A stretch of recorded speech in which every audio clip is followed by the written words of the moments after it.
Are you a fan of Star Wars? Star Wars Galaxy of Heroes? What about beer? If so, this may be the podcast for you. Brick, Yeah? you're talking like that again. Well, we are cutting an introduction for our podcast. Do you think we should maybe crack a beer first? I shouldn't do it.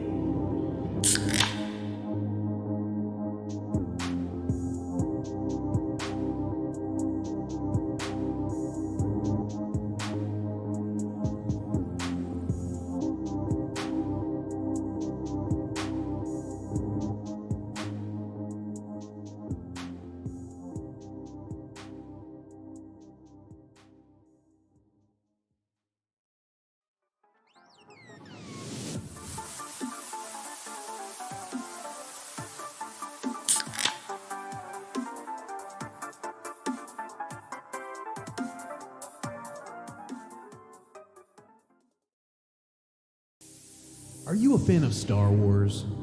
Star Wars Galaxy of Heroes? What about beer? If so, this may be the podcast for you. Brick, Yeah? you're talking like that again. Well, we are cutting an introduction for our podcast.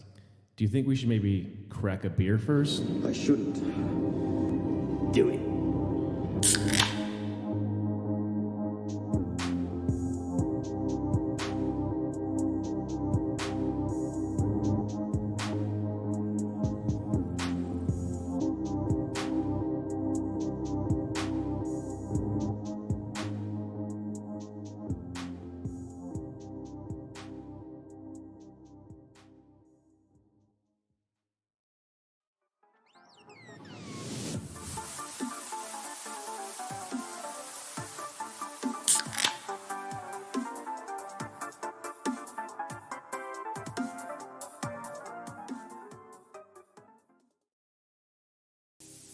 Are you a fan of Star Wars?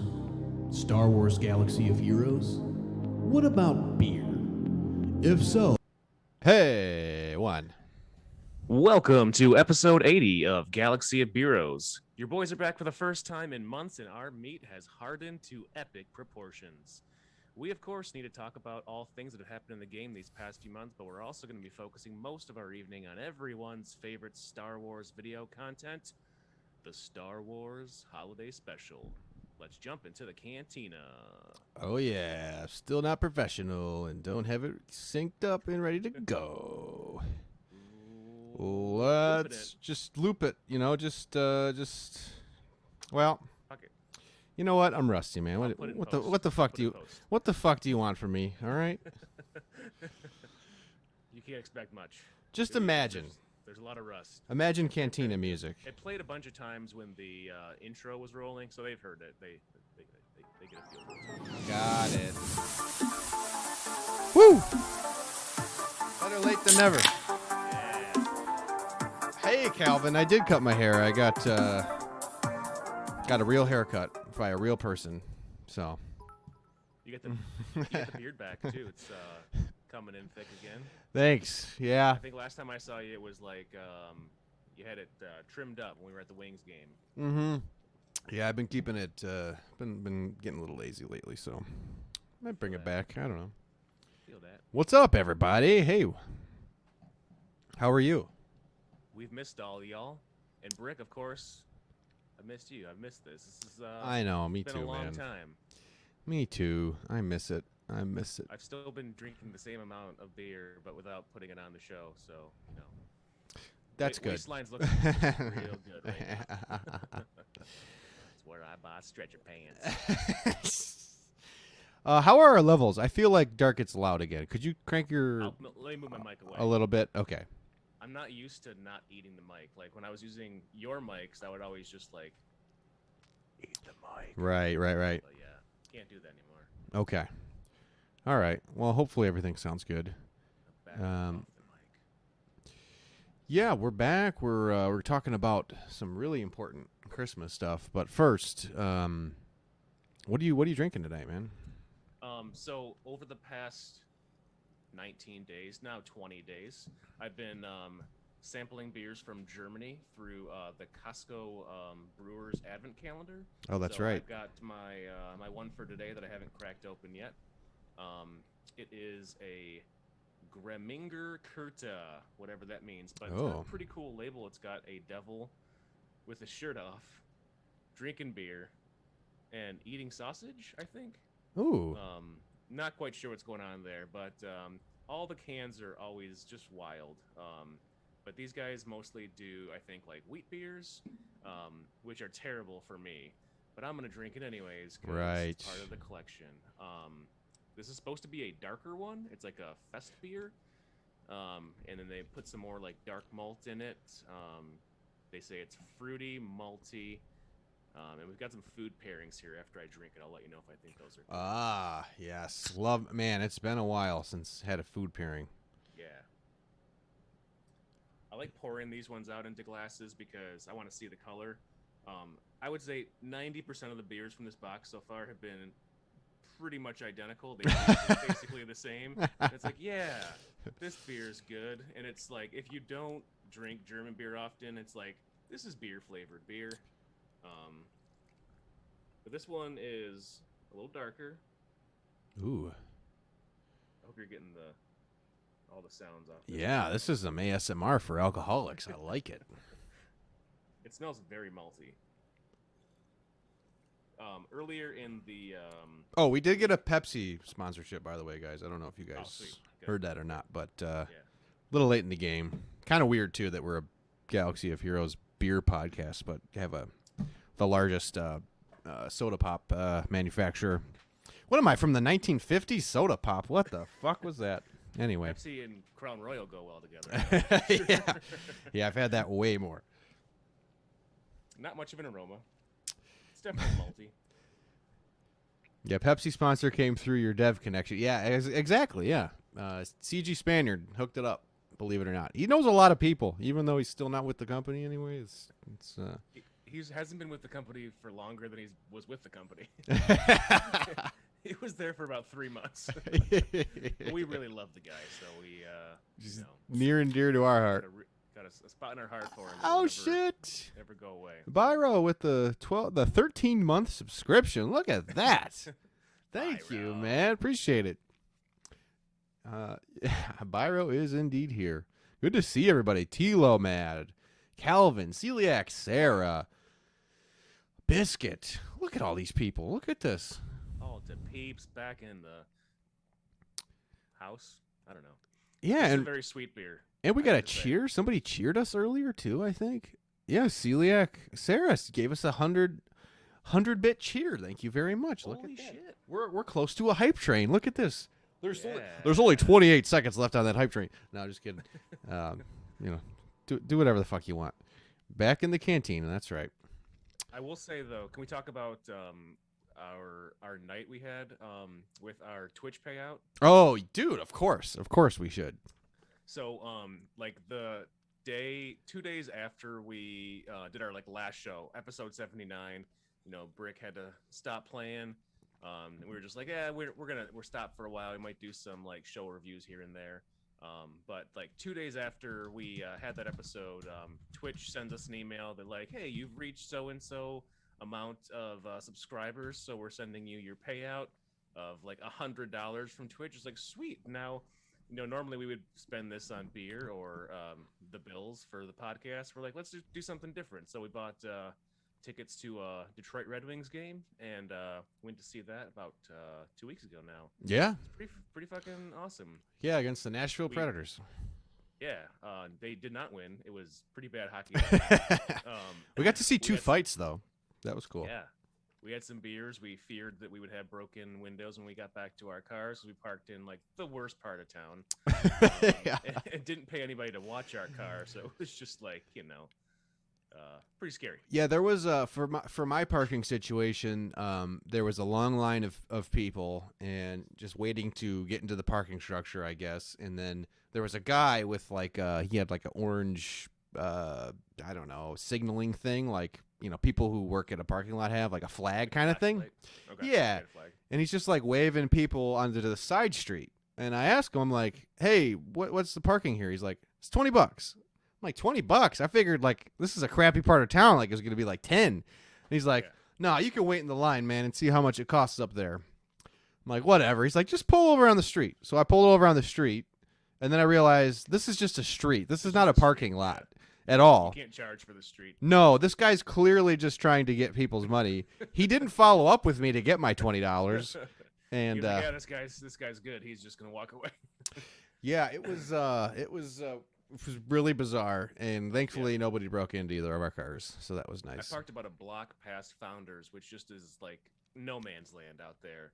It's like a half block already past the shipping containers. So as I'm walking up towards like the park where we were gonna meet, there's just like broken glass everywhere. I'm like, cool, this is awesome. I'm glad I left my car here. It's a good thing I didn't park my lease down here, and I parked my crappy car. But, yeah, it was a weird setup. Parking is still not good, but we had a great time, man. That was fun. It was a lot of fun. We had some beers, watched some wings, got to hang out, talk about the game.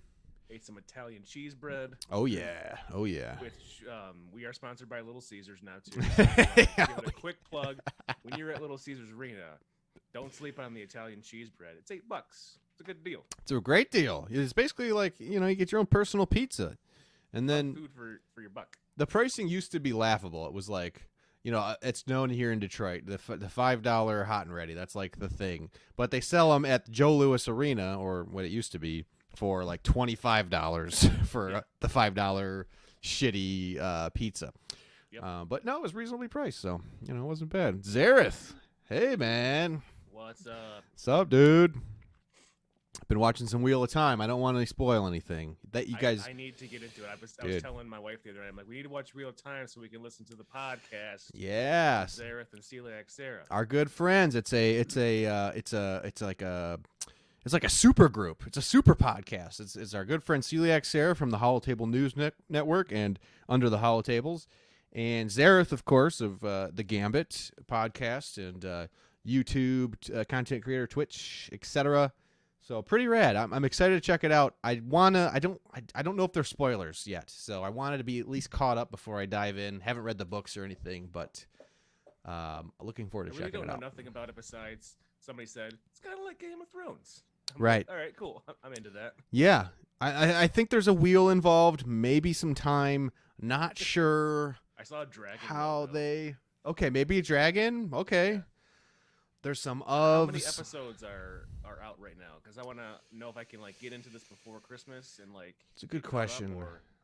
I don't know. We've watched 5. Oh, okay. So significantly... Yeah, I think we're getting caught up-ish. I don't know. There is a dagger. You're right about that, Calvin. First season, right? This is not like behind a season already. No, okay. no. And when I got into Game of Thrones, I was like 2 seasons behind. I had to catch up. Yeah. No, they're doing it like I think they're releasing like on a weekly cadence. Maybe I might be wrong about that. I don't know what the fuck I'm talking about. Cool. Oh, the season is done this week. Oh shoot. Okay, so maybe there's I don't know. Maybe only 8 episodes. Maybe 6 episodes. We'll have to see. It looks like an expensive production, and there's one thing that I know: is Amazon is strapped for cash. Yeah, Jeffrey Bezos, that poor guy. Help him out. Can you guys? Yeah. That's our other sponsor too, Amazon. Amazon. It's a little startup. It's actually just Jeffrey Bezos. It's just Jeffrey Bezos. It's just Bo Burnham singing Bezos over and over again. Nice. I like it. Entrepreneur, born 19. Jeffrey Bezos. My daughter loves that album. So I love what's the line he says? Zuckerberg. What's he say? Gates. Yeah, Zuckerberg, Gates, and Buffett. Amateurs can fucking suck it. Fuck their wives, drink their blood. Karaoke channel now. Yeah, no kidding. The podcast format is very loose at this point, guys. It was loose to start, but so let me go into a dissertation about edible marijuana because that's very connected. So I'm not drinking tonight. I've been. I'm gonna finish this beer while you're talking. I've been, scaling back my drinking, just kind of doing it at I don't know, family events and things like that. Scaling up my drinking. But I've been scaling up my my edible marijuana intake. So, I've never been a big edible marijuana person. I've like smoked joints in my past or bowls, bongs, whatever. I'm But an eating person, so like that part of it, I can get behind for sure. right.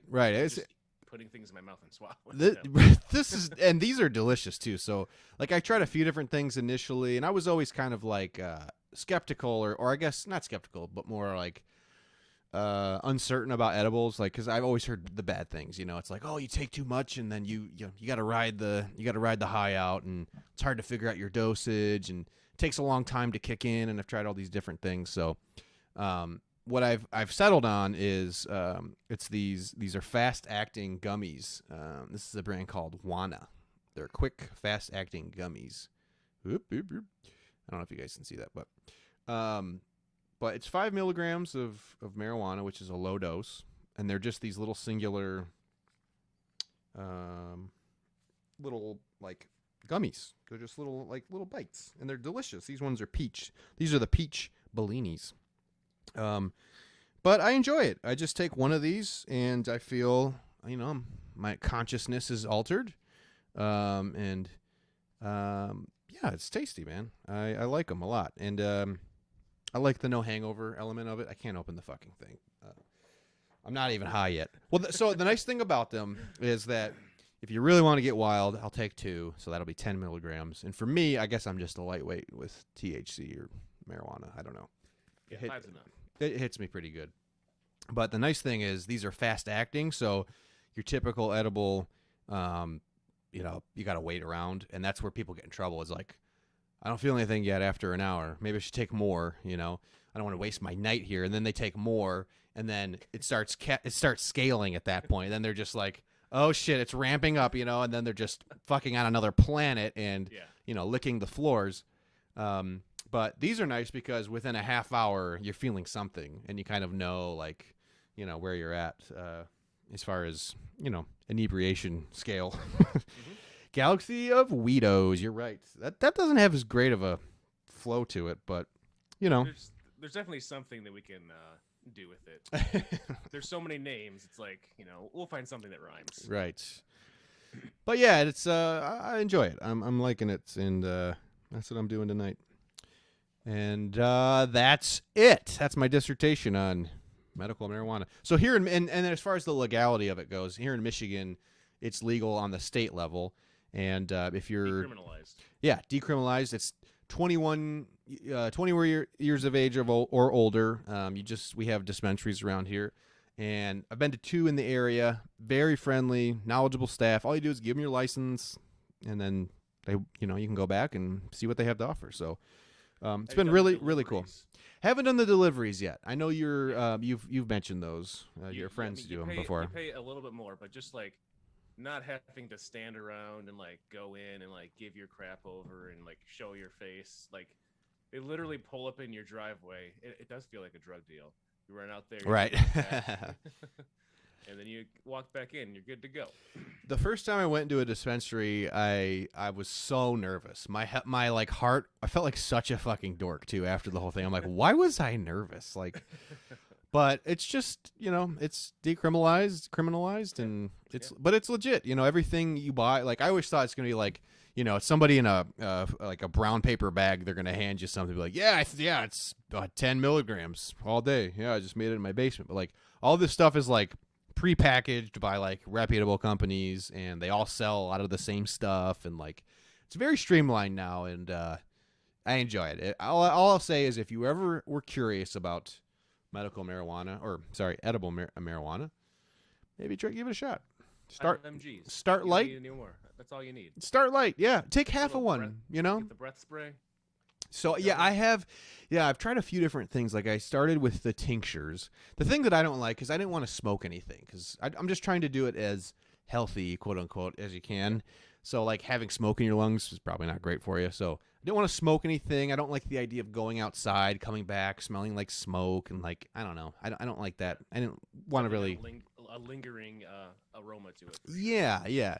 So and same thing. I mean, bowls and bongs are the same way. Then you gotta lug that thing around, clean it out, and all that shit. You gotta drink the bong water at the end. Right. So I started with tinctures, which are just these drops that you put under your tongue. They're sublingual and they get absorbed through your tongue. And those were okay, but like kind of expensive per dose, and also didn't taste great. Like just tastes like straight up weed, and was not into that. Just like coffee and weed. Cool. Yeah, it wasn't good. And then I felt like a chemist. I'm like in the bathroom going like trying to like I think I got 5 drops instead of 6. Oh, let me get like it just was kind of clunky.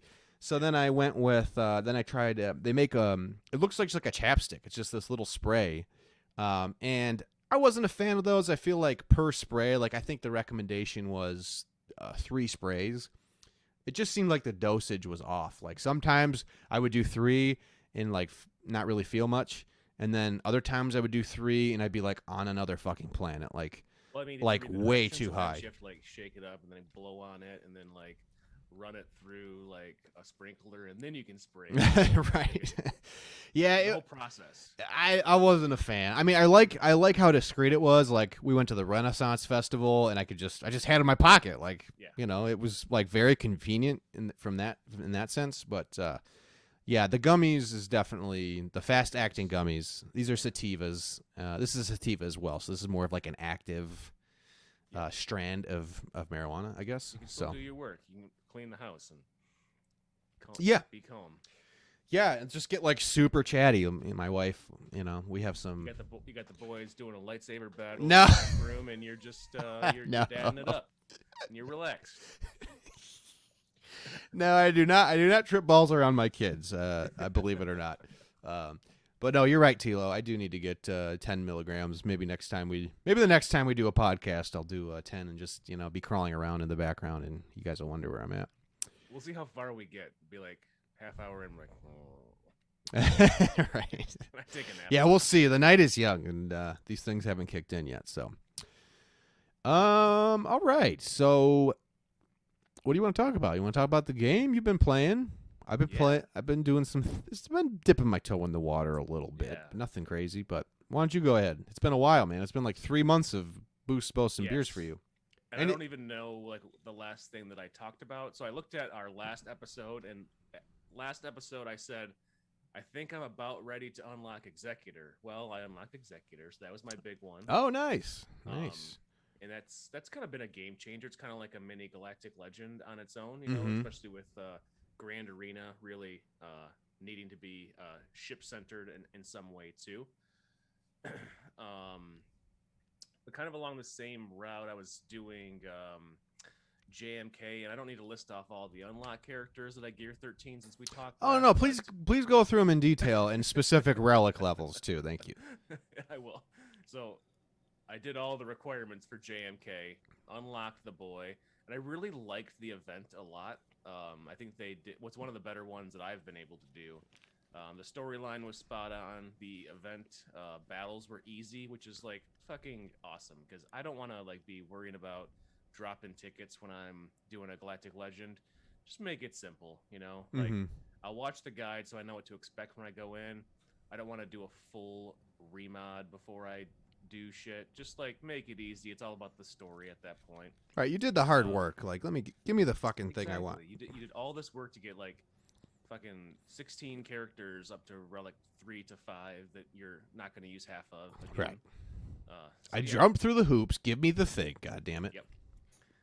So running him in Arena now. That's my 3rd Galactic Legend. So I got JML, JMK, and SLKR.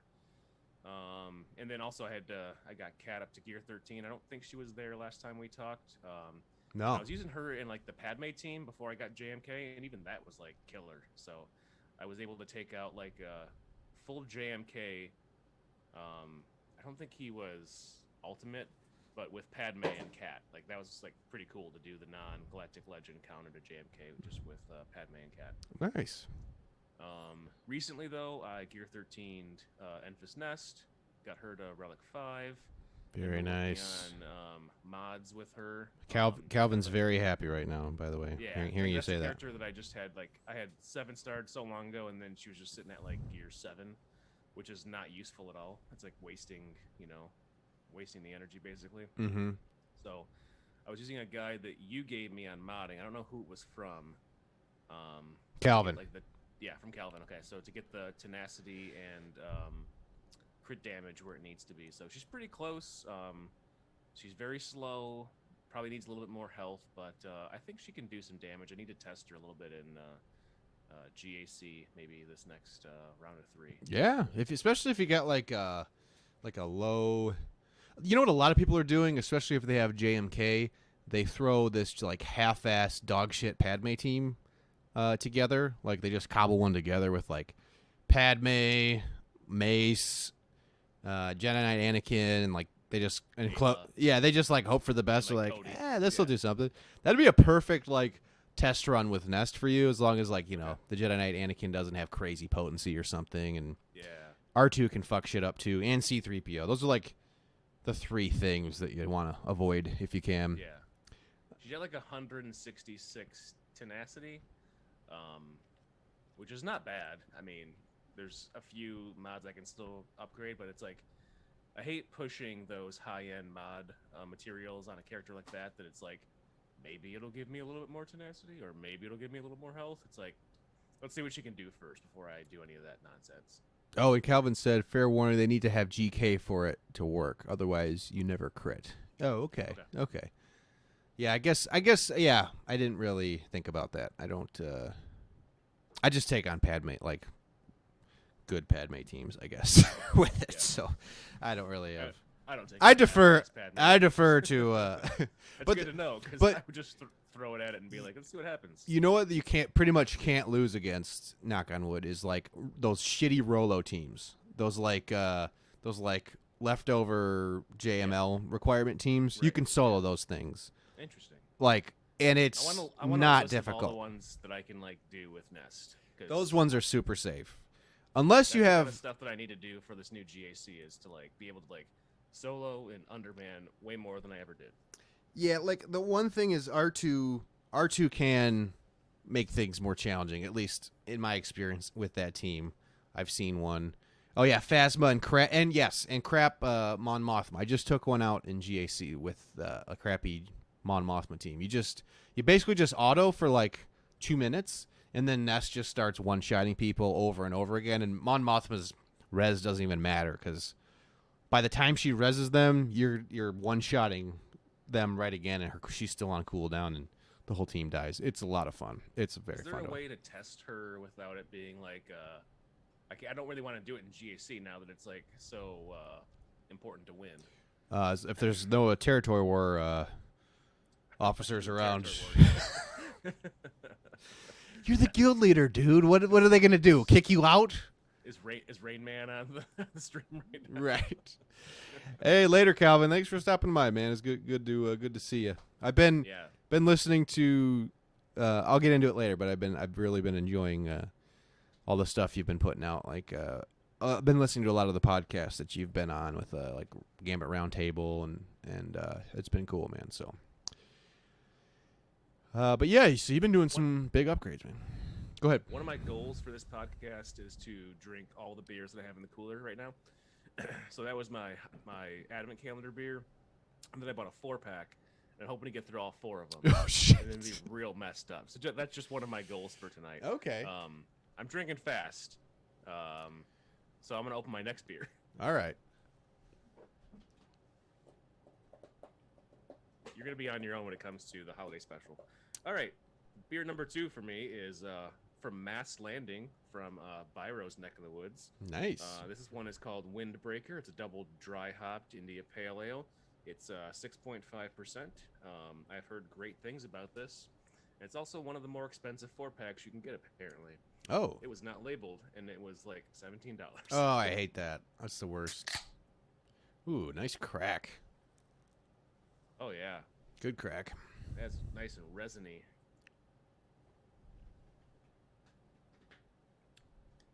Oh, yeah. I can drink 4 of those right now. No problem. They're kind of creamy. Very smooth. Aroma. I'm going to live beer, baby. Vicariously through you. I guess I'm still on my upgrades here. We've been rocking out the Chiadi Mundi mission, averaging between 35 to 38 shards per run. So we are at 74 of 100 right now. So we should, barring any major issues, 7-star him next month. Very nice. And I'm just like prepping all the gear right now. I got him ready to gear 12. I'm a couple days away from getting all the gear 13 stuff. I'm going to go right to R5 on him. That way it'll free up, hopefully, gas out of the JMK team, and I can save him for other reasons, other things. Yeah. JML or gas clones. Yeah, so that's what I'm working really hard towards right now. Besides that, my after all the changes in GAC and realizing that it's basically going to be like a galactic legend ratio kind of situation, I finished JMK and I pivoted right into C. So I am now on Sith Emperor. Nice. For my next GL. When I was looking through like requirements and like what do I want to do, I planned on like finishing off my Beskar Mando team. I was like, yeah, I want to get those guys just for GAC, and I'm like, I really need to have more Galactic Legends than the opponent, so let's just do that. So the one that I'm closest to was C, and I've already finished 8 out of 16 requirements, and then 3 more of the ones remaining are like super close anyways, like a couple of relic levels, 2 of them are gear 12.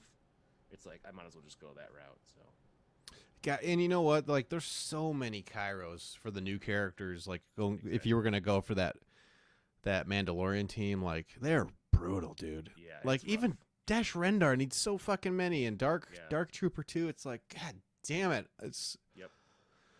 it's a rough one. Dark Trooper is dope though. I like basically soloed Ewoks with him in this last round. Nice. I was like, let's see what this guy can do. Like I'm like, I know OG Kylo's not going to be enough to finish these guys because like the potency was too high. So I did like Dark Trooper and Kylo, and I was just AoEing the whole time, and it was scary. He is crazy. Not for me. It was scary for them. Yeah, he's nuts, dude. Like mine's even undergeared, and he's wrecking shit. Like he's nasty, and I can't imagine like a lot of people they go straight with relics on them and get them like to R8. And yeah, mine's a gear 12. It's one of those ones that I'm like, I did troopers, and like I love the troopers now that I have like workable ones. Mm-hmm. They're not all relic. Like Moff Gideon's still gear 12, and Dark Troopers still gear 12. And then I got Veers, Piet, and Stark relicked at some level. I'm not sure which. But I wanted to have 6 so that I would have like 2 3v3 teams basically. Mm-hmm. But like Dark Trooper's always like the odd one out. Like I always use Gideon, but then I leave Dark Trooper off. Like I use Range Trooper in there too. But yeah, I think for 3v3 now I have 2 squads of troopers that can go. So Nice. What else? Omnicrons became a thing. Yeah. Not Omicron, but Omnicrons became a thing. Oh, yeah. Yep. I have applied 2 Omnicrons so far. Oh, look at you. I put on the Captain Phasma one because I was like, I just want to, you have that team be somewhat viable in territory wars. She got 1 hold today. I don't know how she's doing, if she got any more holds, but she did pick up a hold. Nice. In the front territory too. Like they saw her and they were like, I'm just gonna take bullshit. Didn't realize she was Omnied, and that team can be wicked. Like I took out a fully relict JTR team with her on offense 2 wars ago. Oh shit. And I had no business, I think, winning that without the Omni, but it was nice. Wow, that's cool. Not even close either. I definitely could have taken one that was a little higher, but last couple times I put her on defense just to see if we could trip them up, and it worked this time. So I put the Omni on Qui-Gon Jinn for this next upcoming week of GAC. Nice. I put it on, and then they released a statement saying that they're investigating the power of Qui-Gon Jinn's and it wasn't working as originally planned. So we'll see. It was like literally like 30 minutes after they released some kind of statement after I replied it. I'm like, motherfucker, they're gonna nerf him. Right. So, well, hopefully they do that returning thing. Yeah, if they give it back, that's fine. Who knows? I might still do it. Put it back on again. I don't know. I make bad decisions.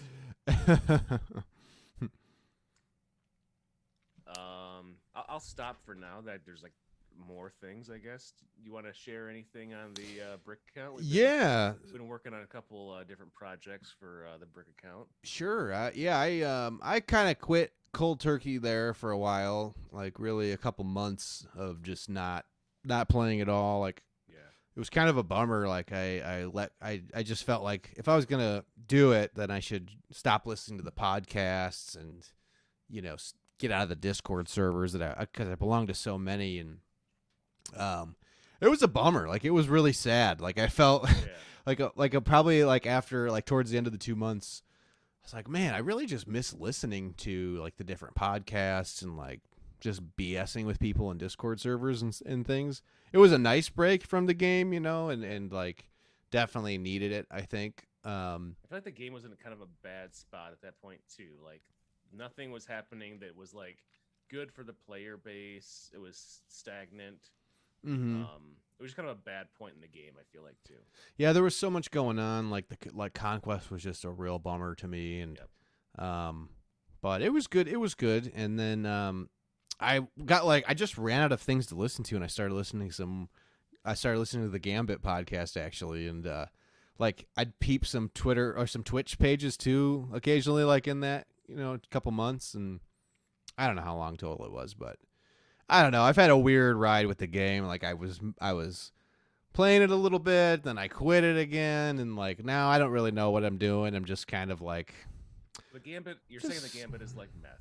It's like the thing that like always sitting there to bring you back into the. I was just so bored. Like I was working and like I had no podcast to listen to. I'm just like, man, I really would love to listen to a podcast right now, and I like you miss the personalities. That's the thing that I didn't really like. I knew I was gonna miss them, but I guess when you actually experience it, it's just different. Like I like hearing them chat. I like hearing. It's like I feel like they're my friends. They are my friends, but like I don't know. I just missed all the different personalities and seeing the Twitch streams because there's a lot of really good people in this community. So that's one of my favorite things about the game, or was always the community and like the podcast and stuff. So, yeah. But so you continued to play my account allegedly. Sorry, Crumb. Don't fuck this up, okay? Yeah. When we don't share accounts. When you stopped playing, I was like, well, this account can't just like sit around collecting dust. Right. Too many good things that like you've built, and like we're always with an alliance in need of like filling spots here and there. I was like, I can just like keep up with the account. I'm not gonna like make it a focus, but like I knew your payout times were way different than mine. They were in the morning, so like I can wake up, I can do your arena stuff, I can do the farming, and then like I just won't do GAC. And then like after 2 weeks, I was like, I'm gonna try GAC, and I actually did pretty well for like the 2 weeks that I was doing it. Nice. Not awesome, like I'm not to your level, but just kind of like playing around, working on some characters that like I wouldn't have necessarily worked on my account, but I was like, fuck it, let's just try these. So we worked up Vandor Chewie and Clone Wars Chewie because we were trying to make one of the teams that Van Seal told us about when he was on. And we took them to R5, Vandor Chewie and Clone Wars Chewie. Man, I'll be completely honest. So like I was cold turkey. I had zero thoughts of like, just let me download the game again and play it. Like I'm like, no, man, just try to stick to your word. Oh, Swampgrass, thank you for the raid. Appreciate that. Thank you very much. Swampgrass 420, welcome, appreciate it. And welcome Raiders. Hey JLA and Chess Knight, welcome. We're just talking the game and shit and fucking drinking and swearing, so sorry if you're not into that. 420 is kind of on your vibe. That's true. Yeah, cheers. Rick is neck deep in gummies right now. Smoke them if you got them. Maybe I should take another one, in honor of. But yeah, so I was like really not expecting to come back to the game ever, or at least not for a long time. And then you text me. Sending you screenshots. You kept sending me screenshots. Chewy And I'm like, you crazy son of a bitch. You actually did it. You actually did it.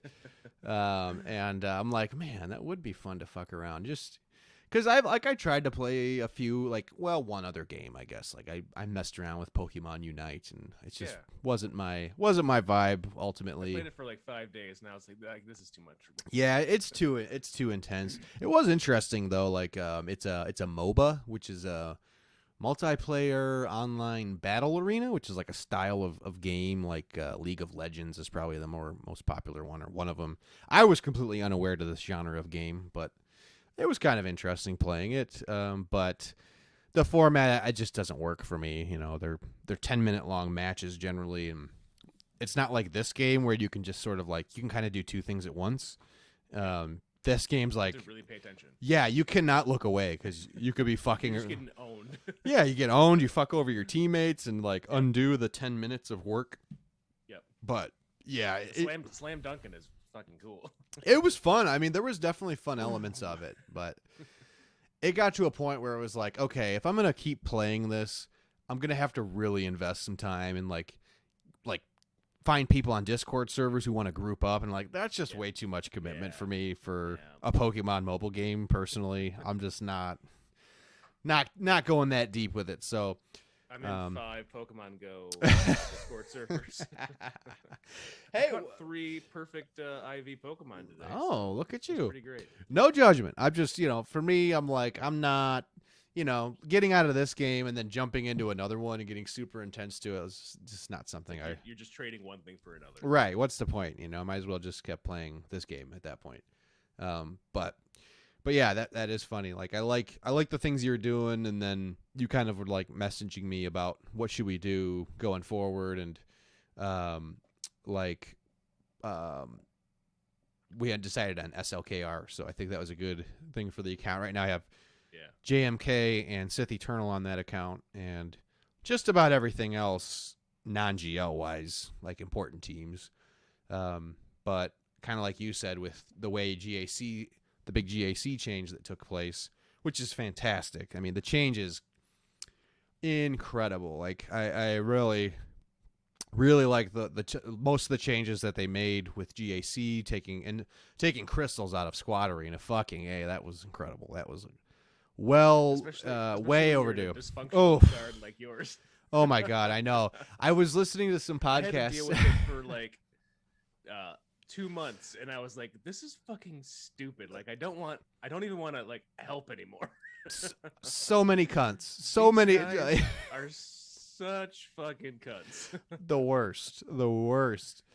Yeah, and yeah, like I was listening to different podcasts when they were talking about it, and real quick, if you're listening to this right now and you're in Maw and you're any of those guys, in that shard, fuck you. Right. Yeah, they are just a sad little group of fucking losers, man. They got nothing else in their life to look forward to than their squad payouts and being king of the dumbest fucking castle. I'm glad it was all taken away from you, and you have. Oh my God, I love it. I love it. I loved it, man. It was great. Like, it was incredible. I'm just thinking about them. I feel like Wayne right now from Letterkenny, and I'm like unbuttoning my flannel. Let's go.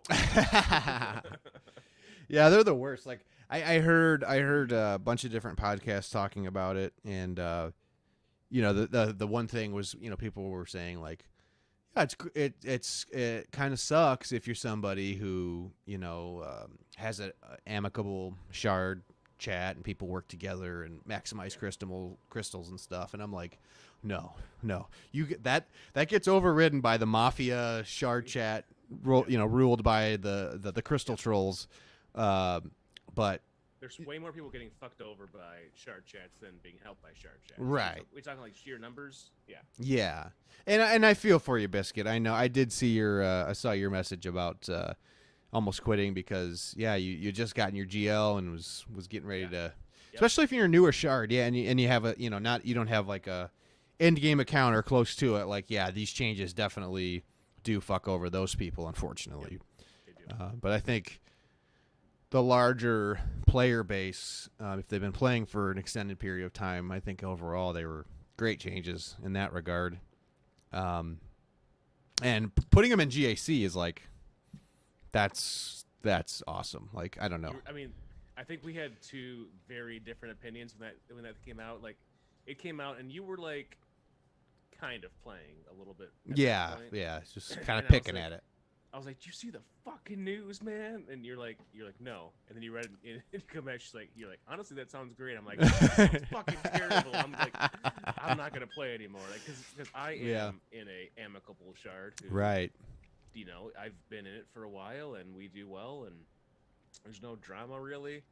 And I'm getting first or second every day. We switch off with my shard mate, you know. So I was getting 900 or 850 a day, and it was like great. So like these looked like only a net negative for somebody like me who is mediocre at GAC.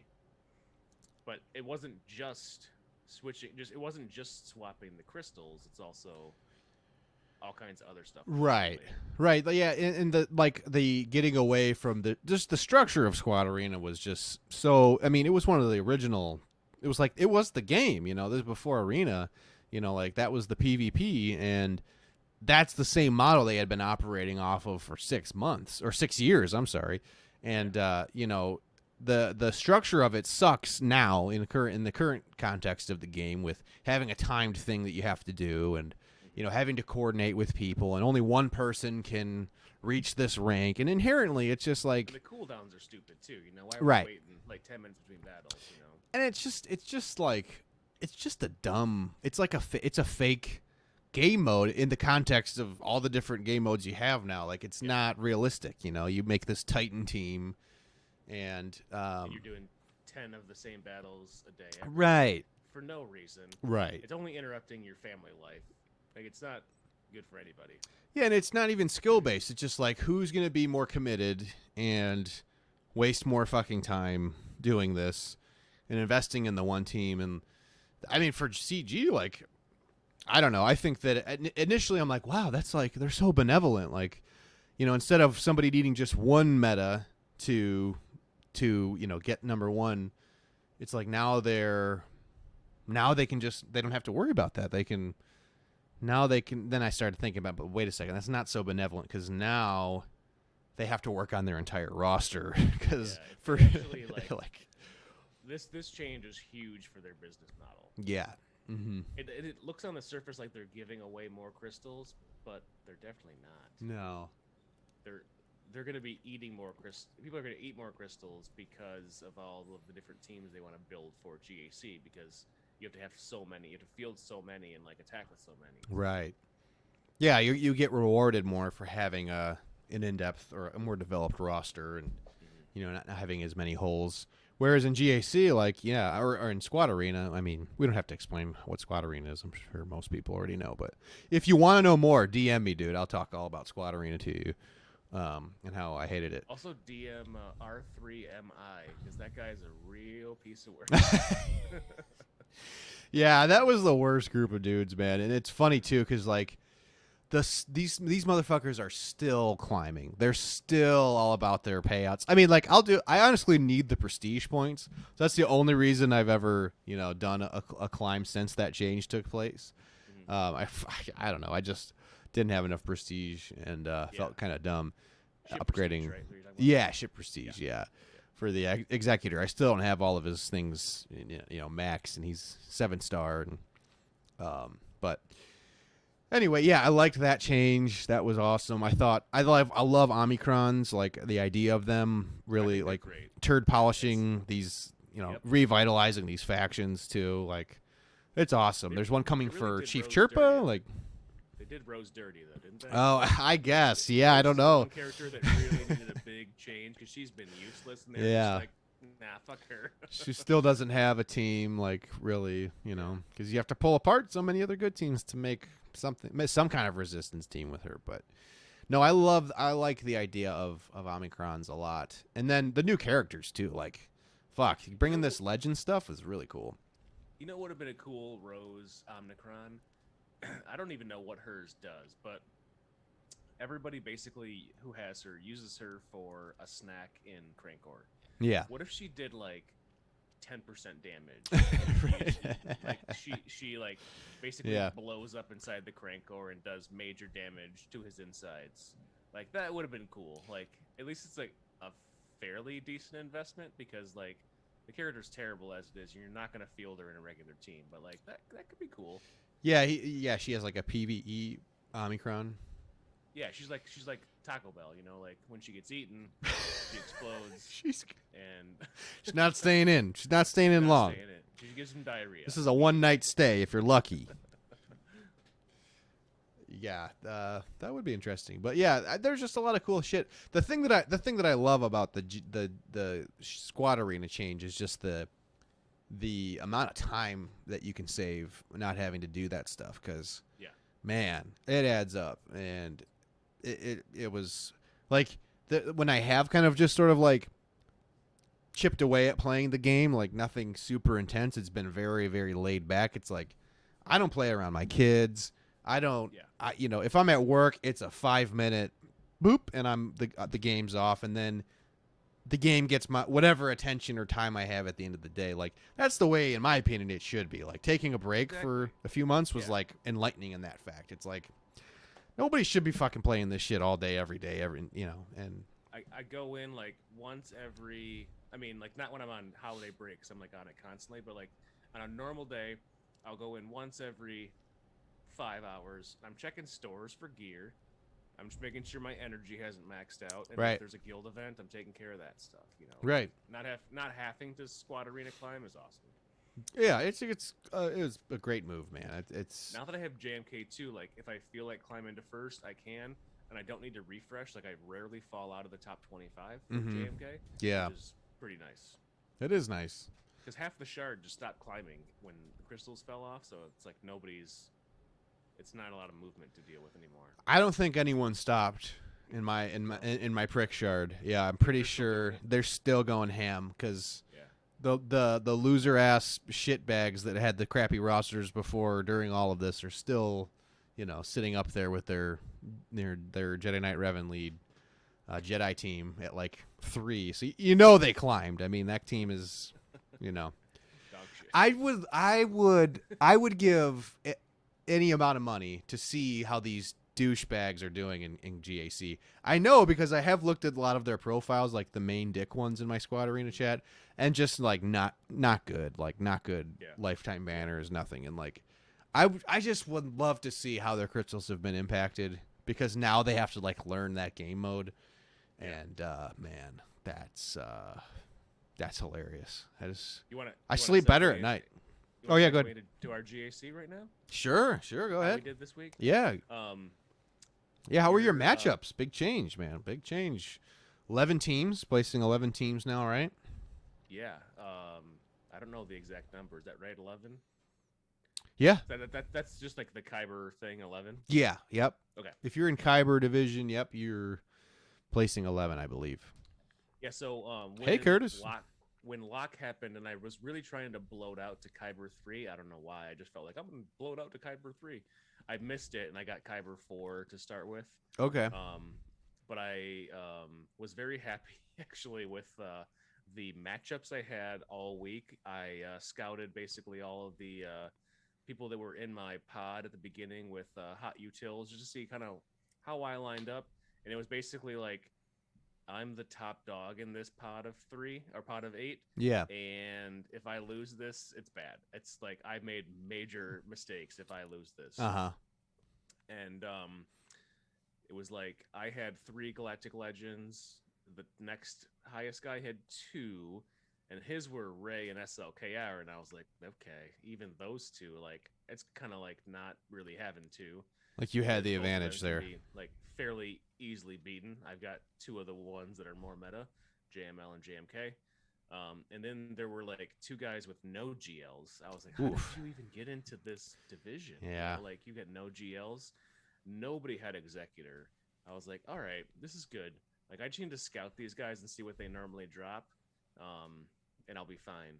But like at the same time, like we haven't had a 5v5 since like September. Yeah. because October. Right. They canceled it. Yeah, they canceled the one in between, the November one. So it had been a long time since we had a 5v5 because we had a 3v3 before that. So like I was getting like really old data, which was like not reliable. But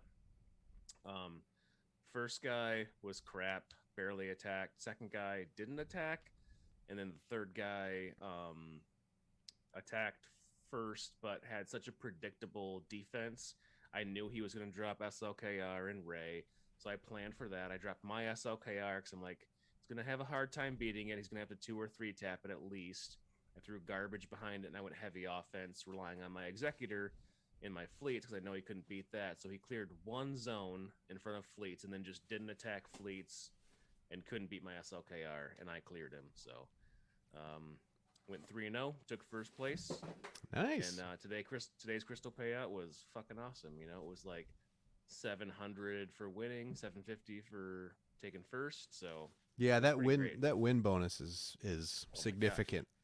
I didn't really realize that the post they made about the new division changes and the payout structure for GAC was fucking yeah. I was like, you know what, guys, I'm just gonna see what it's like when it's in the game and see if I like it then. Or it was mostly me like bitching in my head. It's like, motherfucker, I don't wanna read this. Yeah, I don't know how this works. Yeah, so it's me been relying on Riley to tell me how this thing works because he read all the details, and I'm like, hey Riley, I always tag him, hey Riley, what's this?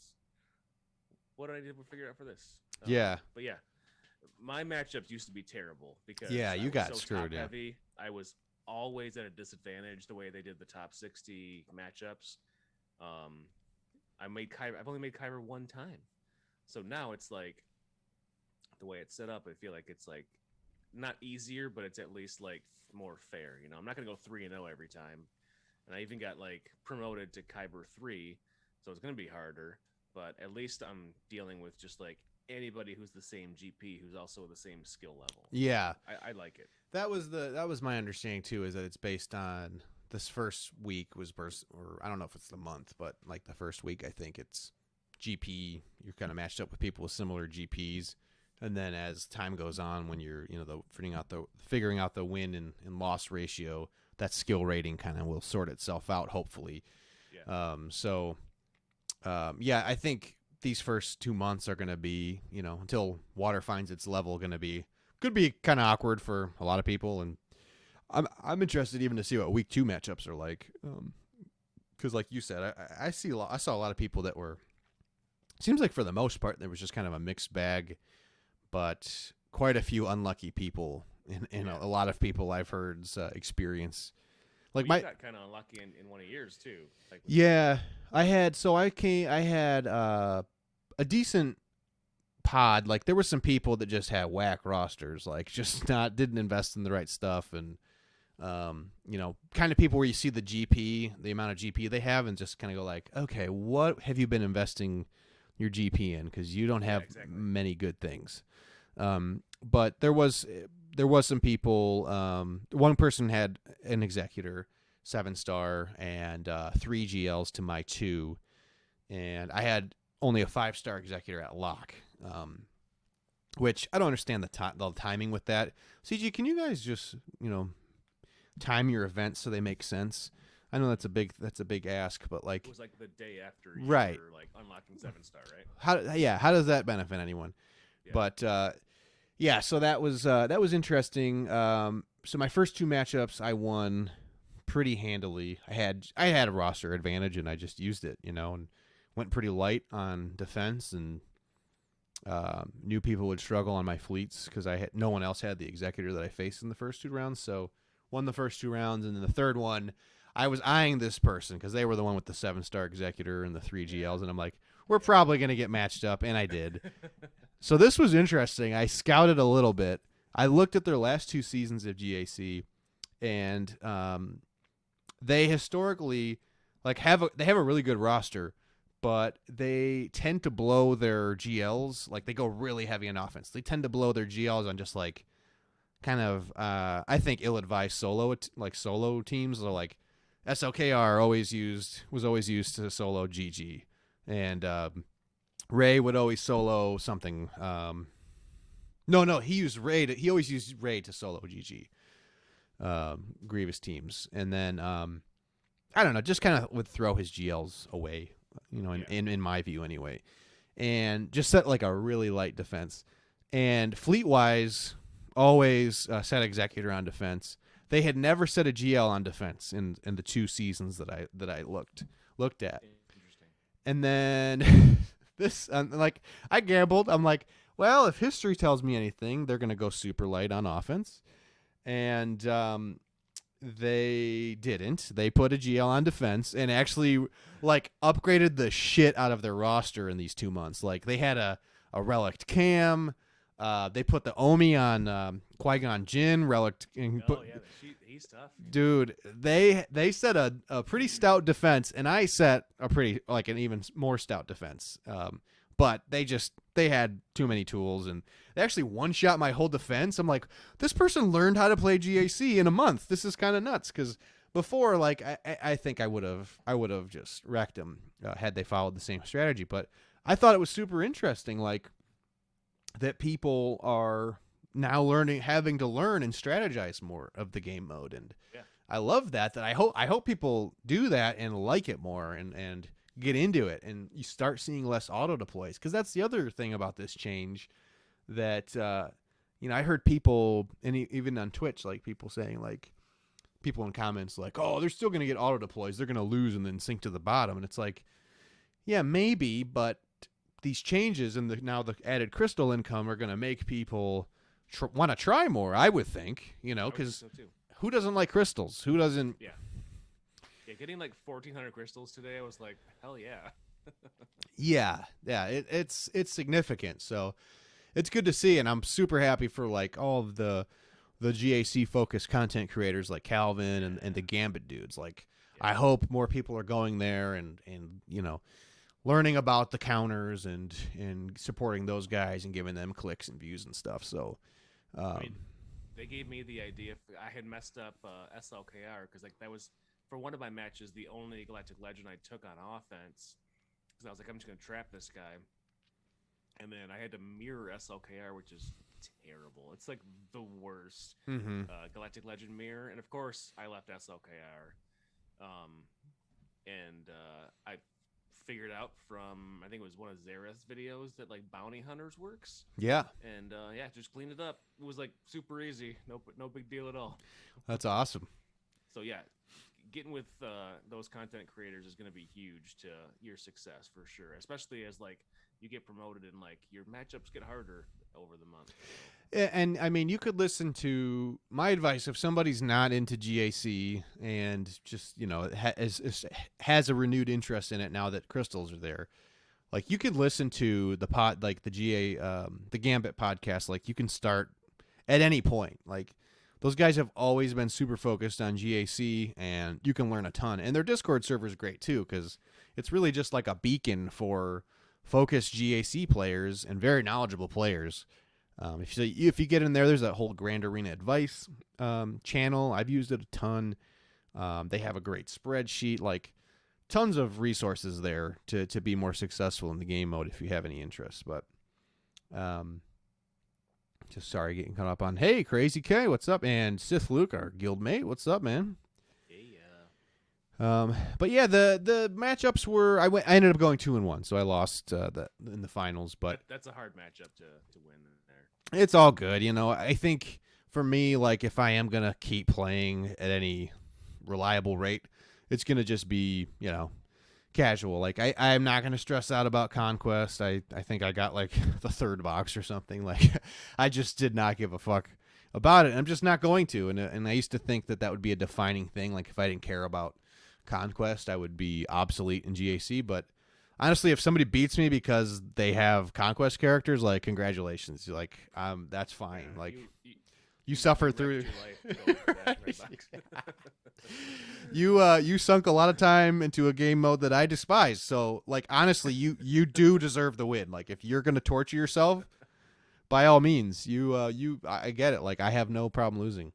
So I'll probably go 2-1 more often than not, and just fuck around with it. 2-1 is really good for sure. And facing an opponent like that, it's what are you gonna do?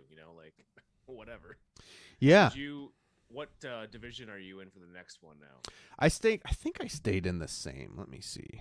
Because I'm in Kyber 3 now. I think. I'm sorry. I should have. So basically that means Yeah, me and Kyber Sith 3. Luke- Okay. Oh, Yeah. so we're all in the same one. Yep. Me and Sith Luke and you are gonna be in the same pod. Yeah. That'd be so much fun. Yeah, it would. It Actually, I would hate it because I'm terrible at. would. Sith Luke has some gnarly counters, so I'd be interested to see. But yeah, it'll be. I'm looking forward to next. I'm just curious to see what the next pod's gonna look like and how it's sure. gonna Like, look I'm for actually, everybody. In general, really excited about it. You know, like I was like, oh fucking GAC, I gotta pay attention to this now. But like after this week, and of course, like winning 3 in a row, like changes your view on it a little bit. But like, I kind of needed that to like get me excited about this this new setup. I think. So. Yeah, that's great. I mean, it's great that it benefited you, and who knows? Like, I would have loved to go 3-0, but at the same time, maybe I would just get in a monster pod next week, and it would just suck because that could be demoralizing. Like, being in just completely out rostered. Just go 0-3. Yeah, like that would be rough. That's totally how I play GAC. It's like ups and downs. Right. Oh, they say they can barely hear you. Okay, let me. I can eat my mic if we need to, but you were telling me that was too loud before. Yeah, sorry. Checkity check. No, that's too Is loud. that better? Too loud? Sorry, Darth J-Dub. Darth J-Dub, welcome. Yeah, and welcome. I will send you that server. First time. I'll hit you up on Discord, and yeah, they're solid. That Gambit is great. They have a great podcast, and then one of my favorite things they do is it's a monthly roundtable discussion. They have like a GAC alliance, they call it, with like good old Maurice from Operation Metaverse is normally on it, Ando, and a popular Twitch streamer, YouTube content creator. Calvin Awesome, of course. End All Be All a lot of time is on it, and then of course Solo and Zareth are just incredible. And Klesso used to be on it, but I think he stopped creating content or something. But I say Kelso too because of that 70s, right? right, yeah. But yeah, they talk once a month, and they have drinks while they do it, and it's always entertaining to hear because they're just all like some of the best players in the world talking about it, and it's cool to hear them. They're all smart dudes, very, very knowledgeable, know the kits inside and out and different strategies and stuff, so definitely worth a listen. And hey, Brick, I don't know if you saw this, but we can no longer talk about trying stuff out in territory Oh. wars. One of our territory war officers is here. yeah, don't fuck around in territory war, Ooh, guys. This is I'm definitely not going to use Nest against Padme now. definitely don't fuck around in territory war, man. So far, I haven't failed shit. No failed attacks so far. 60. I've only done 3 for 2 3. because I only have 2 counters for the 2 we've seen. So I used Bastila-led Jedi today. Basti Jedi and on Grievous is a good counter. I think I'm going to use that going forward. I've had the worst fucking luck with. I don't think it's luck. I think I'm not very good at the counter with the Jedi Knight Revan lead.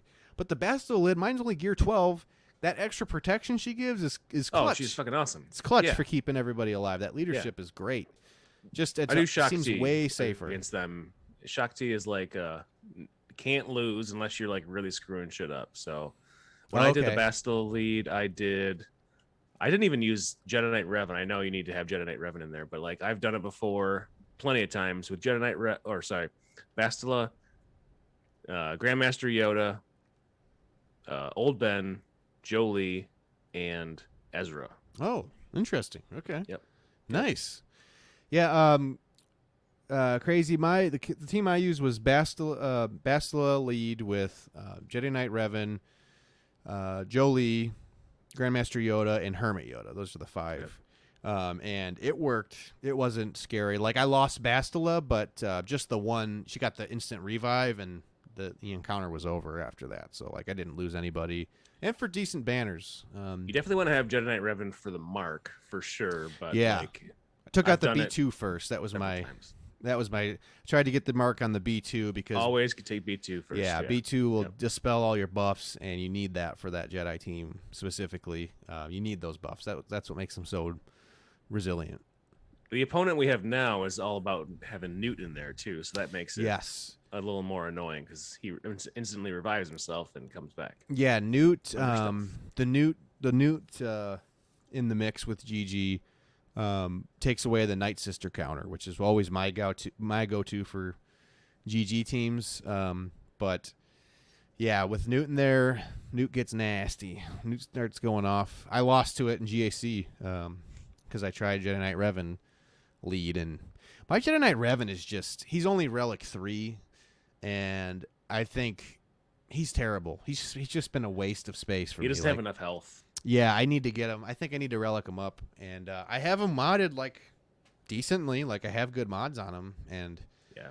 he's just not cutting it. So Even in my JML team, I'm like, you're basically there to swap turn meter and mark. That's all you're there Right. for.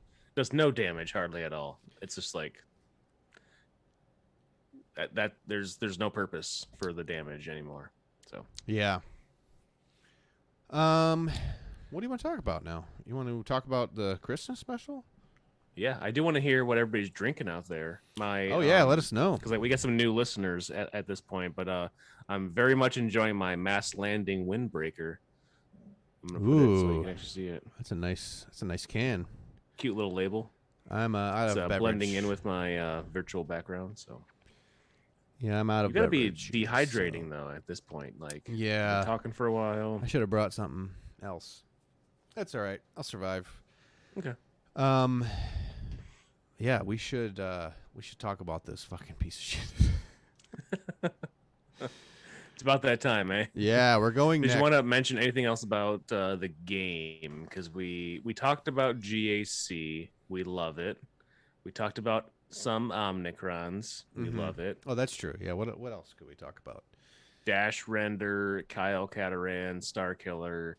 I don't really give a shit about any of those at this point. Oh, really? Like, Dash Rendar is great. He's perfect for GAC. I get it. Like, I'm not going that route. Once Kyle becomes farmable, I'm going to go for Kyle because I need more Jedi. But I'm not going for Star Killer, personally. I like the idea that they're coming into the game. I think that's Yeah. really cool. I'm not going to be able to go for any of them, but anytime soon. But I like that CG's putting out that content. I mean, Mara Jade and Darth Talon are... And they're impactful already at 3 stars. Oh, you know, they're impactful. yeah. Oh, I see what you're saying. To your nether regions. I see what's. I'm catching your They're- drift. The art department got it right, is all I'm saying. I like. I do. Real talk. I do like her. What's her name? Darth Talon's. Darth Talon. The composite armor she wears. Very cool. You like, there was. you like her armor, her composite armor? Is what you like? That's what stood out to you. I'm not speaking in innuendo here. I mean, I do like. Yes, I like the package. I'm into Yeah. it, but like, I think her. Wow, I am commenting about her wardrobe. I guess I'm really into the wardrobe of these characters, guys. But no, composite armor was in Star Wars Galaxies, and it has a dear place in my heart. Anytime I see composite armor, I love the look of it. It's very Star Warsy and dope. What do you want to talk about? Life? Not the holiday special. We have to. But We said we were going to do it. We 'cause have that's to. why we're here. We actually had planned this show to be a talk about visions, but we were like, well, it's kind of the holiday time. We should probably focus on the holiday special. And you offered the Lego holiday special, and I was like, what about the actual holiday special? Yeah. I had never watched. We should probably hit this. that MXPX real quick, shouldn't we? Oh yeah. Let me see if I can work that. Are you a fan No, of that's not it. We're gonna get pulled from YouTube.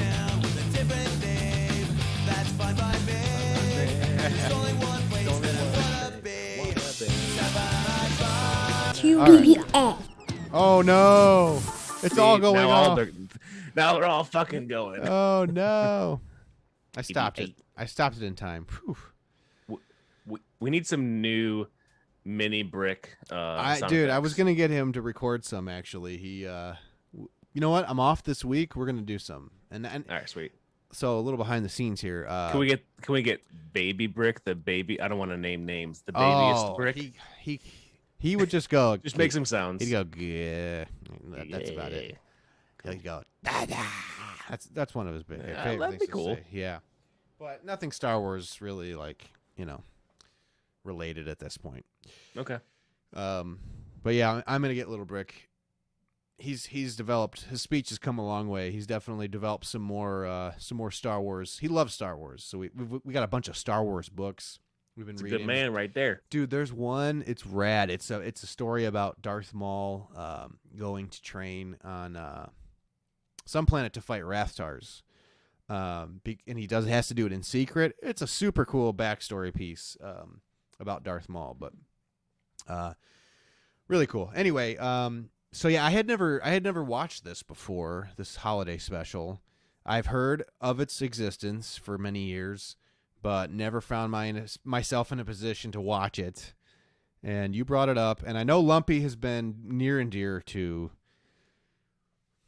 all of our hearts. All of our hearts. But I didn't know what Lumpy was all about, and now I do. And do you feel better for knowing this or not? Now it's like, why the fuck do we give a shit about Lumpy? No, it makes the gag better. I understand the gag more now, yeah. So that's good. I'm in on the joke. Do you understand the gag more? Because I sure well, don't. No, I don't understand I do not understand this movie at all. But I do understand Lumpy's character, and you could judge Lumpy purely on appearance by the bullshit avatars you guys made, just that dumb fucking squished together Wookiee face. It's so obviously bad. I mean, you could judge it just based on that, sure. Yeah. But then you get the context of. I feel like there was so much of this that I forgot about. Like I hadn't seen it. You pushed it out of your memory. You went through deep trauma watching it. I hadn't seen it in decades, to the point where there were like whole scenes where I was like, I don't remember any of this. Yeah, you mentioned to me that you were like, yeah, at one point they're just looking at a hollow table and there's just like people juggling and like Cirque du Soleil kind of shit. It was definitely Cirque du Soleil. And like that was the first time where I'm like, okay, I know this movie's bad. I was understanding that it was bad, but like I didn't know how bad. I didn't know like really how deep we were going. Did you watch every minute of it? I did. Okay. And it was quite a ride. So just off the top, if you don't know about this is it's the only spinoff. It's been largely panned. Like this isn't on Disney Plus. You can find it on YouTube. Just type in Star Wars Holiday Special. Which is the best thing, because like Disney, if they cared enough about this part of the franchise, would be like, get that shit off YouTube right now. It's so bad that they allow it to be on YouTube. Yeah. Yeah, it's really something, I'll tell you that. But they released it. It was released in 1978, right after A New Hope. So there's actually quite a few people from A New Hope in it. A lot of the stars, they're not in it very long. I don't know how they got they some are of these in people to like agree to it. Oh, it was probably part of like the contract. There was like, right, you sign this. Hey, we said you have to do any promotion. This is part of the promotion. Right, exactly. Yep. Those guys were like, 24 years old. They didn't know any better to say no to that shit. Well, and they had no real expectation of what these films would do. They didn't realize like it would be basically the most popular series in the world at one time or whatever in the future. So I heard too that like all of the network TV was just like hounding George Lucas for like access to anything, and like he knew that he had to keep the hype going for the series for the next movie. And he finally just caved and was like, yeah, that's fine. We'll just we'll air this thing. And then what they came up with was was something, man. Yeah, he wasn't involved with this, I don't think, whatsoever. He wasn't a writer. He didn't direct anything on this. But, like, he had to probably obviously sign off on the intellectual property, which was a big fucking mistake. Yeah, no time at all to, like, oversee any of it. No, dude, it was brutal. So, like, just to give you some perspective, if you haven't had the opportunity to watch this this special, it starts off like as like a pretty cool Star Wars movie. What I was thinking of is, like, I'm sure there's somebody in 1978 who watched A New Hope and was like, "Oh, there's a Star Wars special, a Christmas special. I'm gonna watch the shit out of that. It's probably gonna be very similar to the movie I watched. It's gonna be in the same universe. I hope. I'm all in." We're gonna have like an intergalactic Santa. There's gonna be like some bonfires, like good family time. Right. It's gonna like cross like two things I love: Christmas and like gift giving with Star Wars. Right. And it was nothing. I bet you there's somebody out there who watched it. They were all like, ready to go, ready to watch this and love it, and they were just like, "What?" Like, all of us were wanted to like it, and even now, like, if you haven't seen it and you're watching it for the first time, you're like, it can't be that bad. And you watch it, you're like, holy shit, this is worse than anything I could ever expect. I don't know how you would watch Empire Strikes Back after watching this. Like, I would be so like scarred. Like, it's widely accepted as like the 2 worst hours of broadcast television ever. It's so bad, dude. So, like, it starts out with a Star Wars scene. Like, you got Han and Chewie. They're trying to get Chewie back home to Kashyyyk. What's not to Day. like there? I mean, everybody loves Han Solo and Chewbacca. You're on board. There's TIE fighters shooting at them. It's fun. We haven't seen Kashyyyk yet, really, at this point. Like, right. So. And then it goes into a zoom in, like a pan in to Chewie's home. And on Kashyyyk. Yeah. The treehouse. And Chewie has a wife, but it's like what Midwest suburbs, like, why of 1978. Leave it to fucking Beaver. What are we doing here? What is like? Why would it be exactly the same as like bumfuck Indiana? It's like that's like what you walked into right now. Oh, sorry, Crazy K. So lazy. Like, we all live in bumfuck Midwest, right? So. It was. I could not believe what I was watching. I'm like, and then we learned that Chewbacca, like, I felt like this series or this special was answering a bunch of questions that I never asked, right? Like, or wanted to know, like, does Chewbacca have a wife? Like? Right? Does Chewbacca have a son? Does Chewbacca have a grandpa who lives with him? Mostly I'm concerned with what did Chewbacca's wife's father? titties look like, but you don't see them. There's other things I've wondered, or like, what is Chewbacca's dad's sexual fantasy? Like, what arouses him? That's a question I've never been curious about, but we do learn this. We learn what turns him on, what rotates his Wookiee gears. Did you know what his family's full names are? Because it's not just Mala, Itchy, and Lumpy.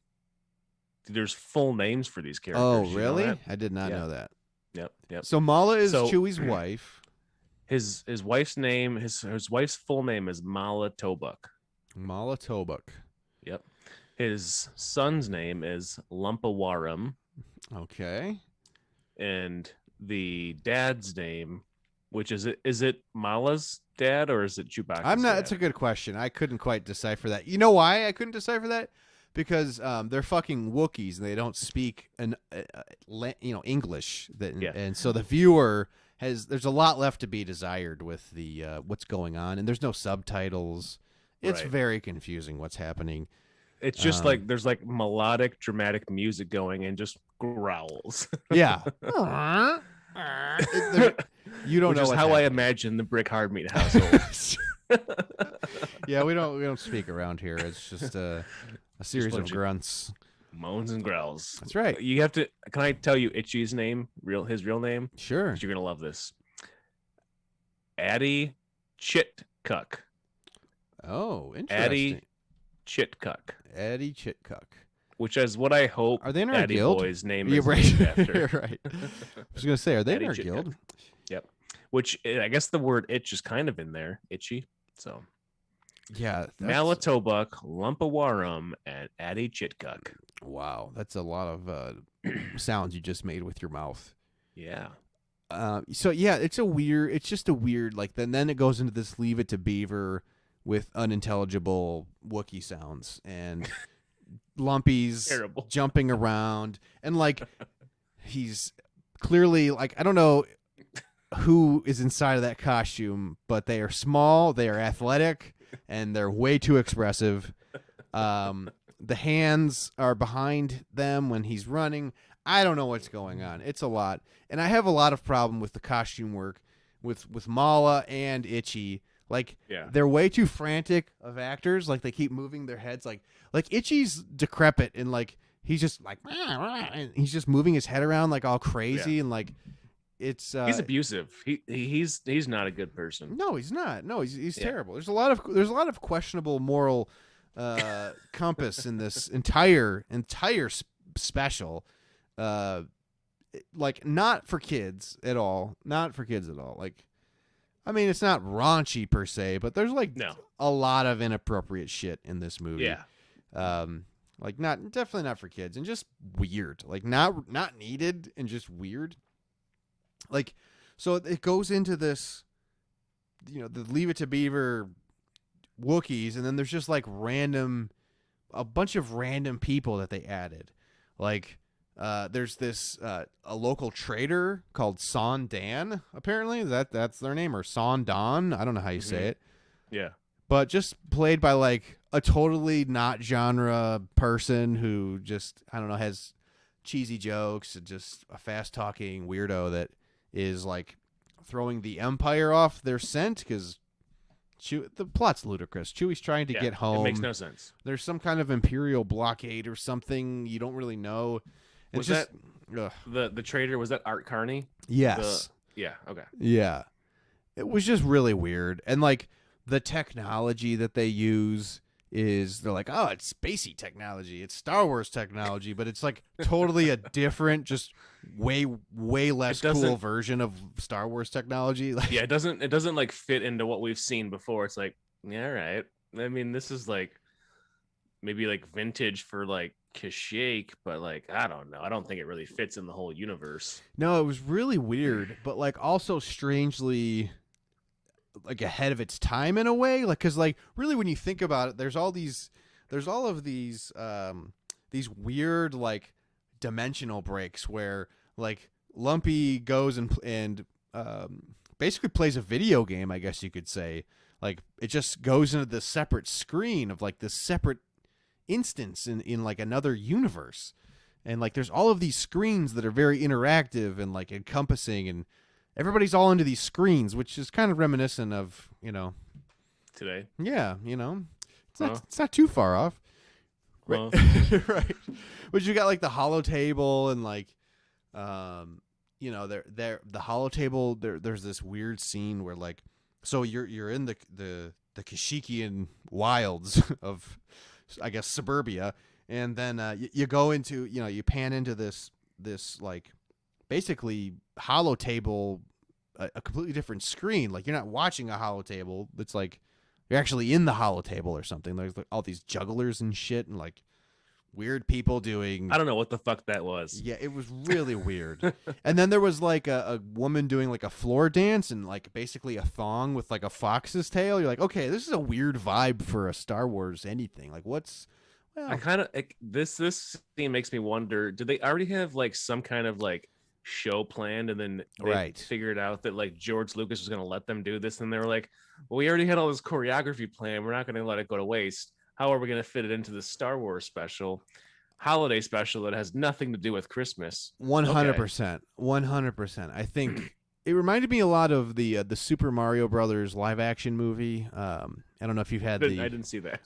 John Leguizamo and I know of it, but I don't think I saw it. It was like you were stoked about it because you were into if you were into Nintendo, you're like cool Super Mario Brothers, but that plot has absolutely nothing to do with what you would think Super Mario Brothers would be about. Like, I mean, it should be about plumbing. Sure, there's an element of Helping plumbing. princesses. Their names are like Mario and Luigi, but like really the actual plot of that film is not anything to do with what Super Mario Brothers you would think is about. It's like they clearly had an idea for a different movie, and then they just like adapted the intellectual property to. They just like slapped the skin onto something else. Exactly.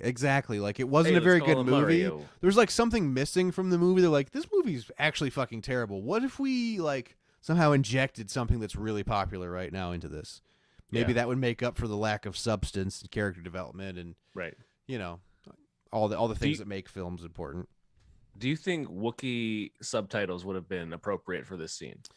I think so. Just so you know what was At going least, on. well, yeah, that's the problem with this movie. You don't know what the fuck's going on. Well, part of it is like you can kind of get it by like how they're miming their reactions to each other. It's like, bah, bah, and Right, like, bah. But like it's terrible viewing. it's not moving. It's not moving the plot along. No. And it was way too long. It was like 8 minutes. It was 8 minutes of nothing. We like Chewie because he's not in the films all the time. He's a He's bit just kind of there player, to roar and like be a badass. Like I don't even know his backstory. Right. Exactly. I don't know. I don't need to know what the inside of his home looks like. Same thing with Han. Like I was thinking about that recently. Like Han, we don't know a ton about his backstory. Sure, we just we got the Solo movie, but like that's a more recent thing. So I've never been like, man, I wonder who Han Solo's dad is.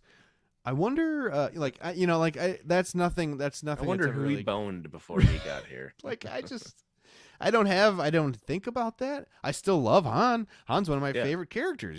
He's up there for sure. Like I don't need to know. It's fine. He's cool. It's that old argument. Sometimes having the mystique of not knowing your background is like cooler than actually finding it out. Right. It's that Patton Oswalt joke about Star Wars. Yeah. That's why Boba Fett's cool. Oh wait, we're about to ruin that. Right. Right. But yeah, it's very weird. This whole thing is very weird. It gets better though, doesn't it? I don't know. There is a part. There's a lot of confusing shit. So like, maybe we should just go by the sequence of different like weird parts briefly. Different scenes. Yeah, like, so we've already talked about two. The next of part them. is like the next scene, like specifically from the Kashyyyk scene, is the cooking show, which is right. I guess a different scene, but it's still part of like the Kashyyyk thing. Right. So it's like an alien Gormanda, played by Harvey Korman, and Harvey Korman is several characters in this movie. Which I love Harvey Korman from Blazing Saddles, and like I think he's done some other movies I like, but like he's really funny, like a really funny dude. Can I real quick change my background? Oh yeah. All right, here we go.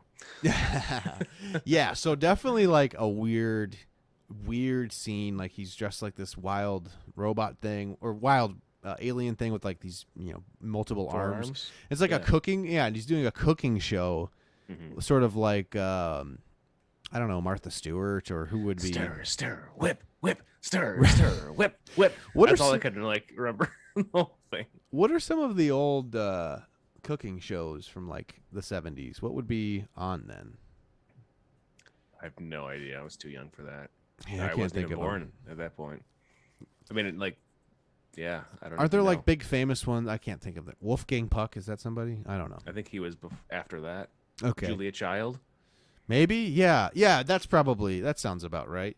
But yeah, that's like what they were trying to emulate. Which again, it's like it's a Star Wars film. Why do we need that in there? I don't. Again, It doesn't fit it at all. Right. There's TV stations with people who cook food on TV. Like I don't know. It's really weird. So that's just a weird scene. Like this definitely a lot of these scenes were coming from a comedic place. Like it was pretty like a pretty strong. they tried to make these They funny. have but actors who can do comedy. oh yeah, lots of them. Like B. Arthur is in Yep. towards the end from Golden Girls, and famous comedian, I believe.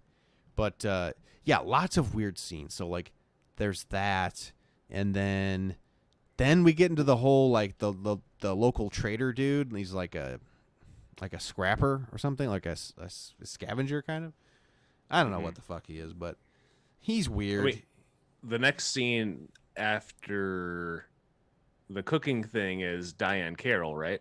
Well, no, not. Oh yeah, so that's where he comes in, because he this trader dude, Son or whatever his name is, he makes these like different like devices, and he's apparently, I don't know, he's told to look over the Chewies, the Chewbaccas, while Chewie is trying to get back to them.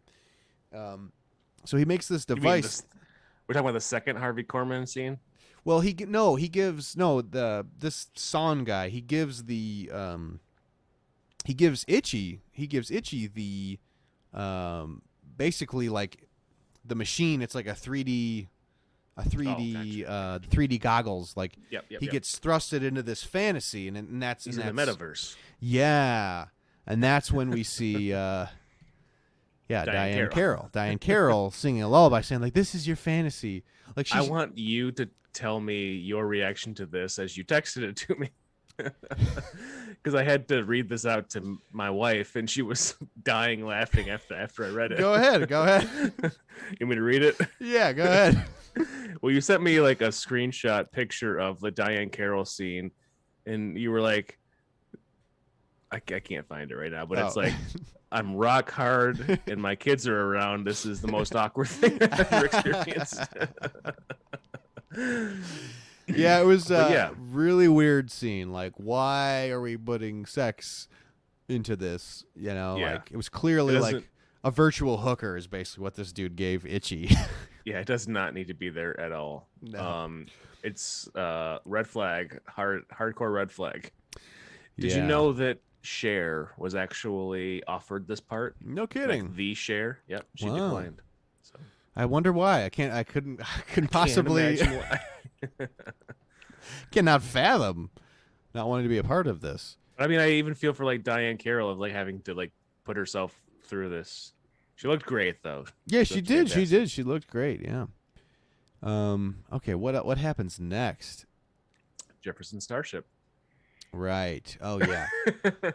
I fucking love this part of the movie though. So Son like distracts them. Like these Imperials show up to Chewie's home, and they're like, "Oh, there's a missing male Wookiee from this residence or something," and they suspect he's a rebel. And I don't know. It's just this weird, convoluted scene. Yeah. And he's like, "Hey, I don't know.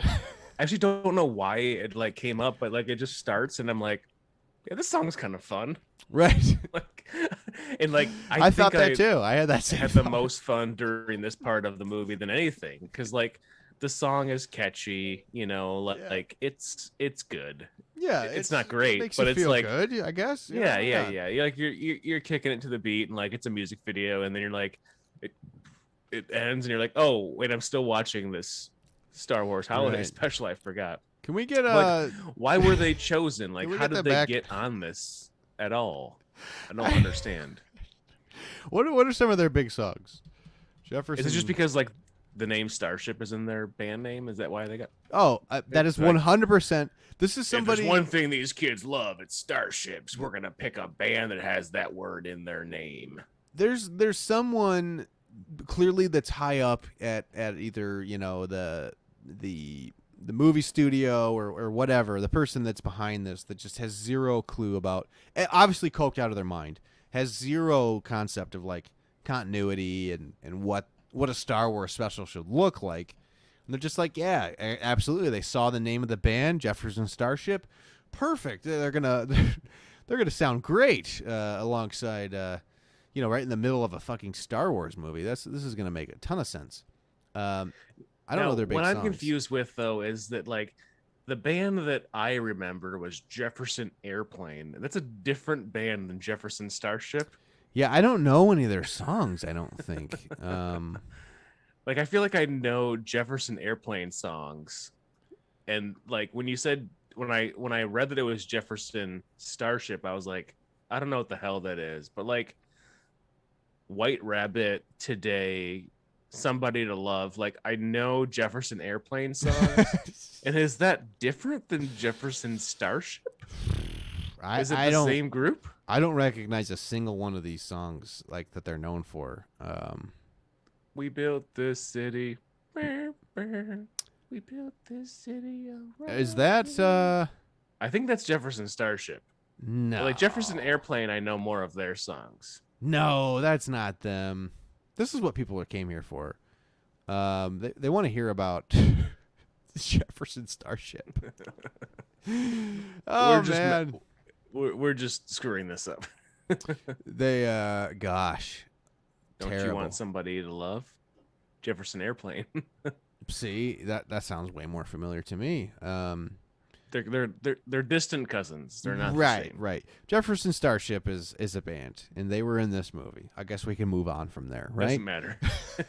They were It's terrible. not exactly the debate we need to It's have. just right a music, and they play a music video. They play a music video to promote this band that probably owed the production company a favor or something, or who the fuck knows? They have the same manager or something. They're like, yeah, Jefferson Starship, you can have them. Yeah, we need a 5-minute spot. All right, perfect. And we get some random scenes from Luke off somewhere else, occasionally. I don't know what he's doing. What is that? I don't understand like why that was a thing.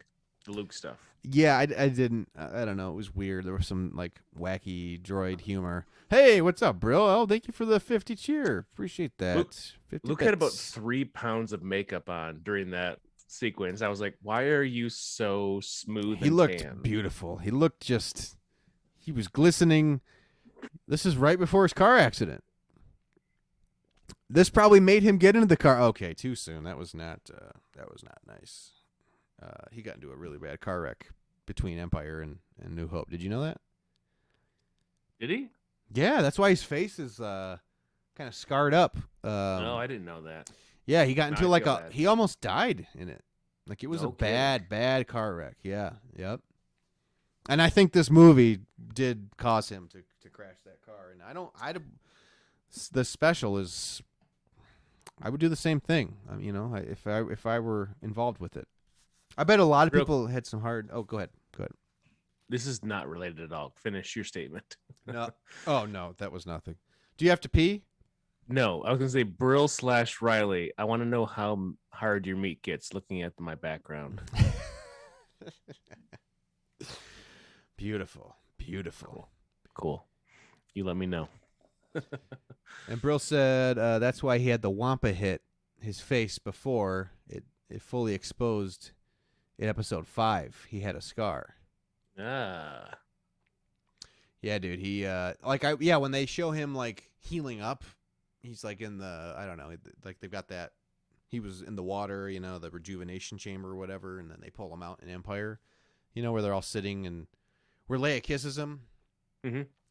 In that scene, his face, you can really see the scars. Like, I always thought it was makeup, but no, that's like his scar is pretty gnarly, dude. He got pretty fucked up in that accident, yeah. Did not know that. Yeah. But anyway, back to this fantastic film.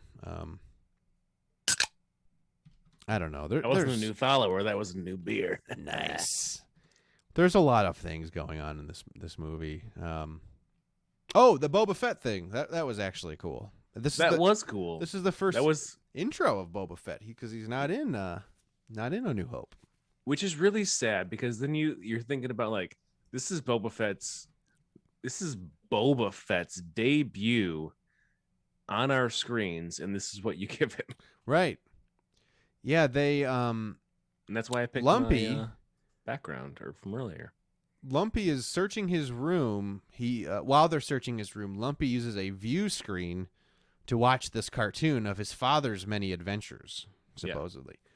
Well, yeah, I guess it's not supposedly. It is. I was really confused. But you don't even really know that it's happening, and No. it just like switches, and it's a cartoon, and it's like, wait, what just happened? How would he have this? And what is this? So it just like it goes from a live action Christmas special to a cartoon of Han and Chewie and Boba Fett. But I will say that's the best part of the whole thing. 100%. Oh, 100%. Like, I feel like they made this and they were like, let's make a holiday special like this. And they're like, and then whoever was in charge was like, now we're gonna get like a circus act and a bunch of Wookiees and Right. A bunch of old actors that nobody likes, and we're gonna do it live.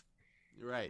But this animated thing could be cool. They're like, nah, that's not what we want to do. And this is on Disney Plus. Yeah. This scene. So if you do have They Disney will Plus, check it out. They will own this. They'll be like, yeah, this is cool. Right. Nothing else, but this is cool.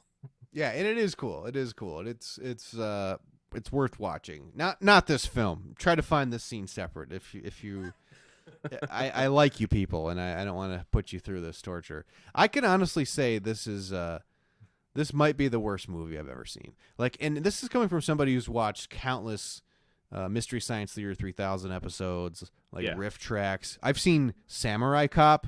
I've seen Ricky O. Miami Connection. You've seen Caravan of Courage. Caravan of Courage. A lot of bad Star Wars things. I'm seeing a trend here.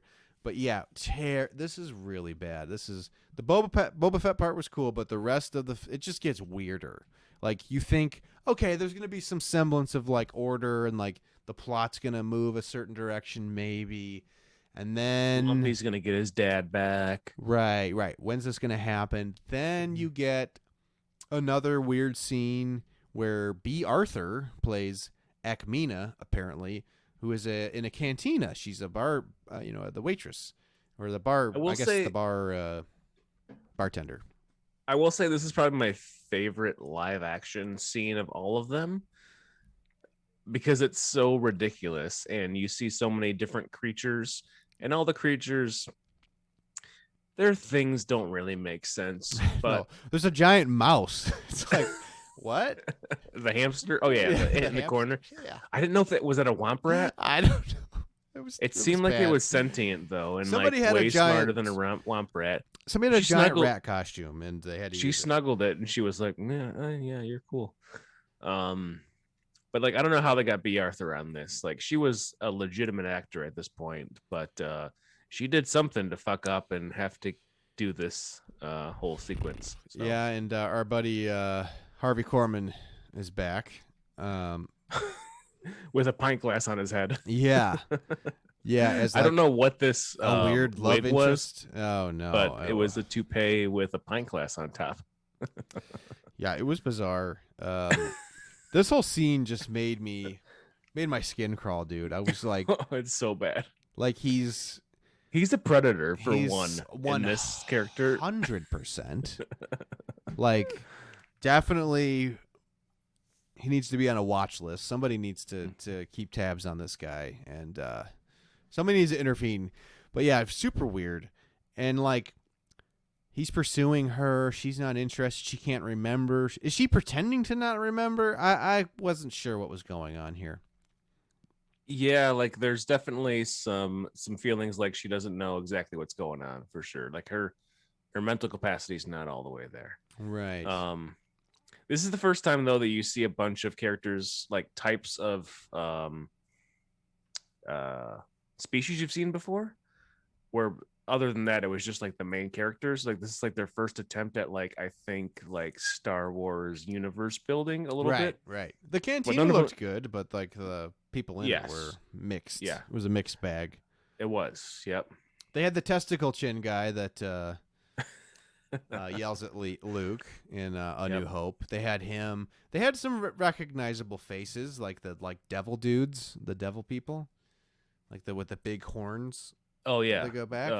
The one that was in Mandalorian recently. Yeah. Well, I Yeah. don't know. Maybe the same species. I don't know. But Horned folk, yeah. horny folk. Yeah, I don't know exactly. There were some other folks, other alien folks in it, But Harvey Korman in this scene is way creepier than his other characters that he played. yeah, And like he embraces her at one point to this like creepy hug that like kind of scares me. he's in love with her. I do like him drinking through the top of his head. That's pretty great. I thought that was really fucking dumb, if I'm being honest. I'm like, why did we? I do too. Why is he drinking out of why are they doing this? She's pouring beer in his Just head. envisioning the two of us pouring beer in her. Yeah, I like it in that sense. Like, I could do that would be interesting if I had a crevice in my head. Golden showers, baby. Be terribly messy. Be fucking ridiculous. You have to shower constantly unless you want to smell like beer. On my rewatch, I kind of stopped watching after this scene, though. Like, what else happens?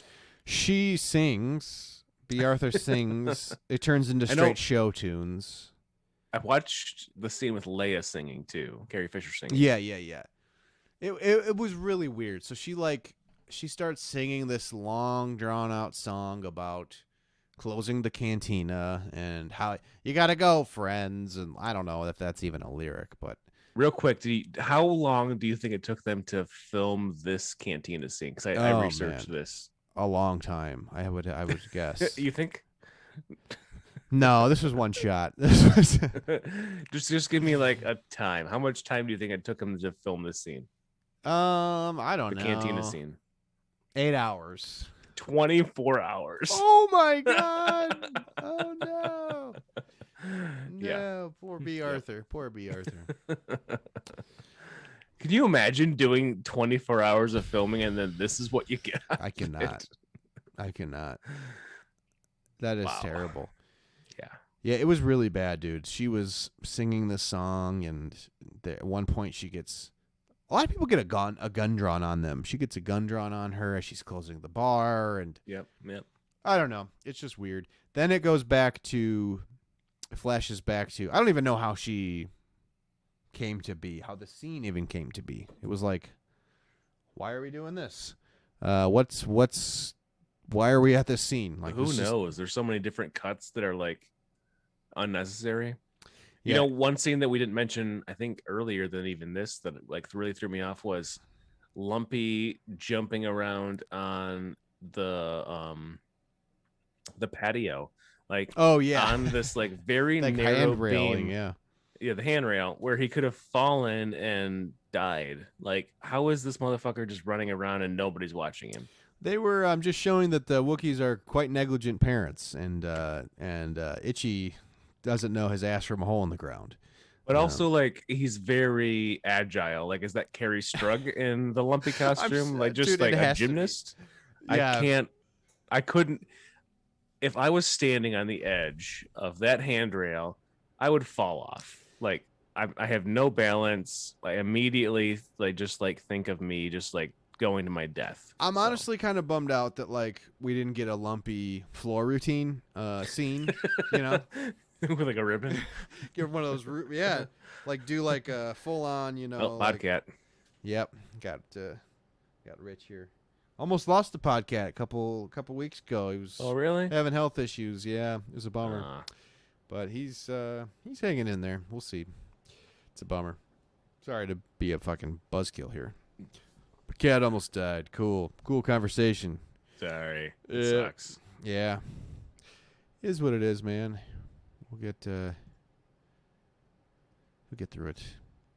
But yeah, this movie was getting through. It was difficult to get through. I'll tell you that. How does it end? Like, there's the life day. Yeah, like, Chewie gets back. Chewie gets there. He finally makes it. He gets home. I feel like when he gets there, he's like, fuck this, man. Yeah, if like, I were he's him, never actually like excited to like see them all. I would pack it up pretty quickly if that was what I was coming home to. It's no wonder he stays out there with Han. This place sucks. Yeah, we just learned, he's kind of a deadbeat dad, but if you're coming back home to Itchy, over there watching a virtual smut, and Mala can't even cook a goddamn tenderloin, and Lumpy just doing Lumpy shit. Yeah, man, I don't know. Lumpy's adorable, and he's always got a place in my heart. But he needs to get off the ledge. He needs to get off the pole and just fucking like get a job. Lumpy has a place in your heart. I love it. Yeah, Lumpy would keep me coming back. That would bring me back to Kashyyyk for sure. maybe Lumpy isn't the best, right? Maybe Lumpy has some downsides. But you know what? He's your Lumpy. He's your son. Got to come see him. You know, that's all worth it. Get past that Imperial blockade. Risk life and limb. I'm looking up the person that played Lumpy in. I would love to know. It's somebody. It's a medalist. Somebody who's Patty Maloney.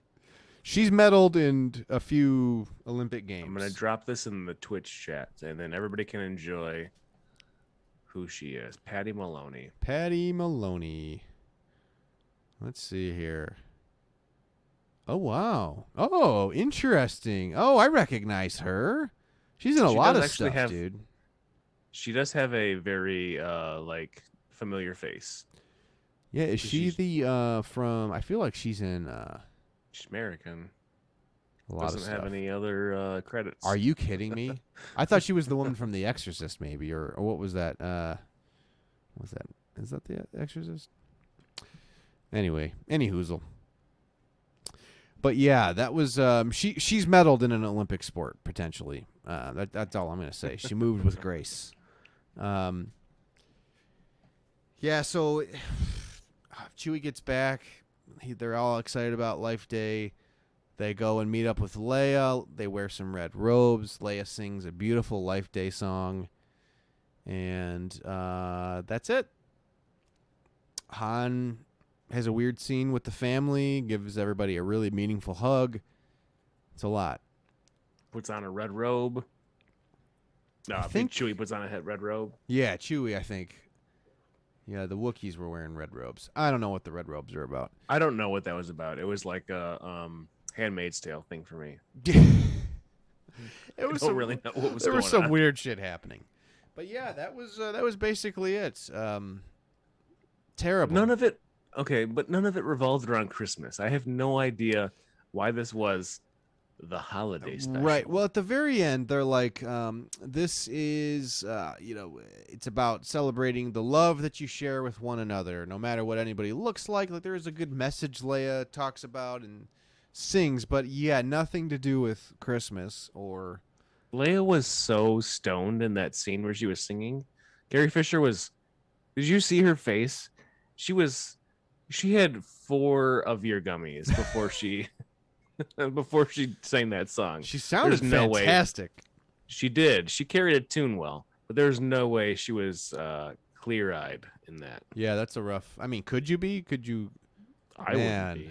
Whew. After watching the previous 2 hours of that, no. I don't know what Harvey Korman made, but man. You know who wrote it? Nothing. There was a weird like people like production people, like people who wrote on it, like lots of comedic people wrote on it, like Bruce Valanche actually was credited as a writer. Really? For this. Yeah. Interesting. Yep. Lots of comedic people. So it's bizarre. Like, I don't know why that would be the go-to thought for a Christmas special, a Star Wars Christmas special. It's got to be funny. It's got to have sex, and it's got to be funny. Get none of that. Like, clearly no one had watched Star Wars who was a part of this. No. You know? No. They're like, the cantina looks cool. Yeah, we could redo that. You know, they're like, what B scenes did you guys cut that we can include? Right. They put that in the last 2 minutes at the end. It was like, here's the Millennium Falcon. We still have the set. You can use it. You know, it's like, it's so close proximity-wise. Like, this was like pretty close after A New Hope came out. Yeah. It had to have been a package deal, Mm-hmm. They still had the costumes. Everything was the same. Like, like the people from the movies looked good, but everyone else kind of looked like shit, I thought. Yeah. Like the Imperial troopers were just... One guy had a dustbuster mustache. Like, yeah, the Empire's okay with that. Yeah, you can have a dustbuster mustache. That's perfect.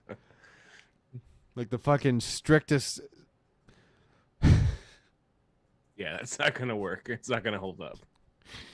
Yeah, they were just... All the Imperials were just so... Gosh. Like, not cool. Not cool at all. Not scary bad guys. Just... I love the like when they were in the cantina and like the break-in of the Empire. It's like, we are taking over your system. You are all in whatever. Terrible. I guess they're dude. taking us over. I guess we got to shut down. The cantina's closed. Yeah, we gotta close. Oh, we'll do one more drink. That's like, oh my Let's god. pour one more drink in our brain. Fucking kill me. This is dog shit. It's real bad. Real bad. So you wouldn't show it to your children? No. I wouldn't show it to my child. So Definitely not. It's really bizarre. it's a thing when like your kids are old enough to drink that you sit around and watch for shit's sake. Right. You guys want to watch the holiday special? Yeah, it's definitely like, I would love to get inebriated with my friends and watch this. Like that would be that would be fun. But it also, this special just made me feel weird a lot. Like watching it, I'm like, this is performance art. Like I don't, something's happening here. But take that word art out of there. It's a performance for sure. It's so, it lacks cohesion overall. Like the transitions are terrible. They like, this is an Everything awful, about it. Everything about it is bad. yeah, they don't explain things well. Like it's not an enjoyable watch. Mm-mm. I wonder if somebody's riffed this, like riff tracks maybe, because that would be great. That would be fun. I would watch somebody rip it, 100%. I don't think I'm gonna watch this again. Definitely not. Ever. I don't know. I've seen it once. Maybe if we're together and like we're both you gotta sit there drunk, and, or you gotta like, show your boys this eventually when they're old enough to make fun of it with you. Yeah. After maybe when they're like 30, we'll put it on. Exactly. You know, like it's a All fever right, dream. boys. That's a great way of putting it. When I was younger, this thing came out. Oh man. No, fever dream. You're right, Sip. That's a great way of putting it. It's a weird fever dream of a movie. Absolutely. Well, you got anything else? It can't get worse than this. So yeah, even Caravan of Courage is better than this, I think. Oh yeah, it's a better put together. There's a semblance of a plot there. Right. And Battle for Endor, it's fine. It's a movie. It's a movie. You got Wilford Brimley. Come on. What more do you need? I do want to watch that again over break and just like see how it holds up. Yeah. My little brick asked to watch it. I'm like, dude, that's gonna terrify you. We're not, because that movie starts with a family being massacred. That's how that film starts, and you see lots of Ewoks die right off the rip. So I'm like, yeah, little brick, we're not gonna watch this right now. We're gonna let's watch Octonauts for the how about we watch the 15,000th other time. Resistance? Dude, we have been watching that. He doesn't like it. I like it. I don't know. I think the animation looks cool. I'm only like one episode in. I haven't even got to the second episode yet, but it's maybe I did get to the second one. Yeah, I don't know. I know. I'm also watching Rebels. Rebels is good. Yeah, it's there's definitely some downs, a lot of down episodes, but Rebels is good. Yeah, the good ones, there are some really good episodes. It's typical Filoni shit. Let's be honest. Yeah. It's typical Filoni shit. Yep. You got fucking a bunch of filler, and then you got 5 solid episodes. Right. Something like that. The good episodes are great, and the filler makes kids happy. So I don't know. I'm interested to see Thrawn's more involved now, so that's cool. And that's where it gets more exciting. Yeah, Thrawn's dope. Brick, I want to put your feet to the fire right now. Do it. I want. Hopefully, you feel the heat. I want to review some Book of Boba Fett with you. Okay. So I don't know what your schedule looks like, but we got some episodes coming up, end of break, and then into January. So whenever you have the time, I think we could do a season episode of the like the full season. Yeah, I could swing that once the season's it's all out. Yeah, like do an episode on the whole season. How many episodes are in this season? Do we know? I don't know. That's a good I'm question. sure it's somewhere. When's it come out? Like next week. Okay. Book. 29th. Okay. I've seen so many commercials that I don't pay attention to. Right. Left for dead on the sands of Tatooine. I plan to rule with. What I does don't he know. say? Yeah. I've seen it 1,000 times. 7 episodes. Only 7. 7. Okay. So, yeah, that would be... I could swing that for sure, man. That would be fun. We'll do it. Sounds good. Sounds good. If people want to hear it, we will do it.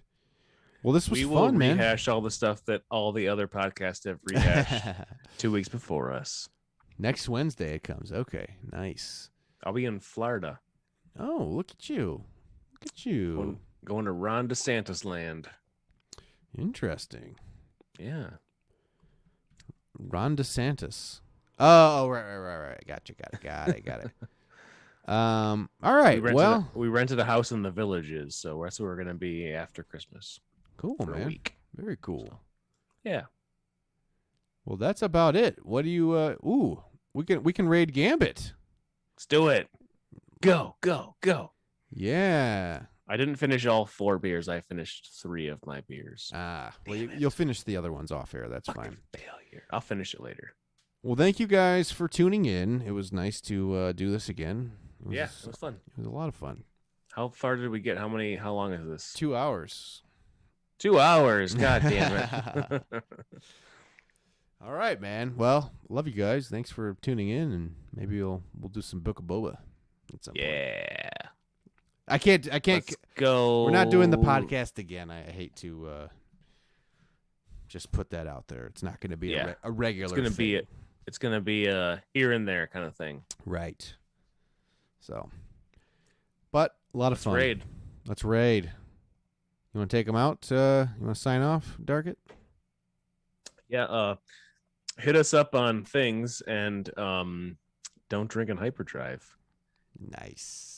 Follow all of our favorite GAC content creators. We're raiding. We're gonna jump into the Gambit. We got 4 people. Look at this. Here we go. All right. See you, Galaxy bye. Beeroes raid with 4 people. Woo! All right, let me stop the stream.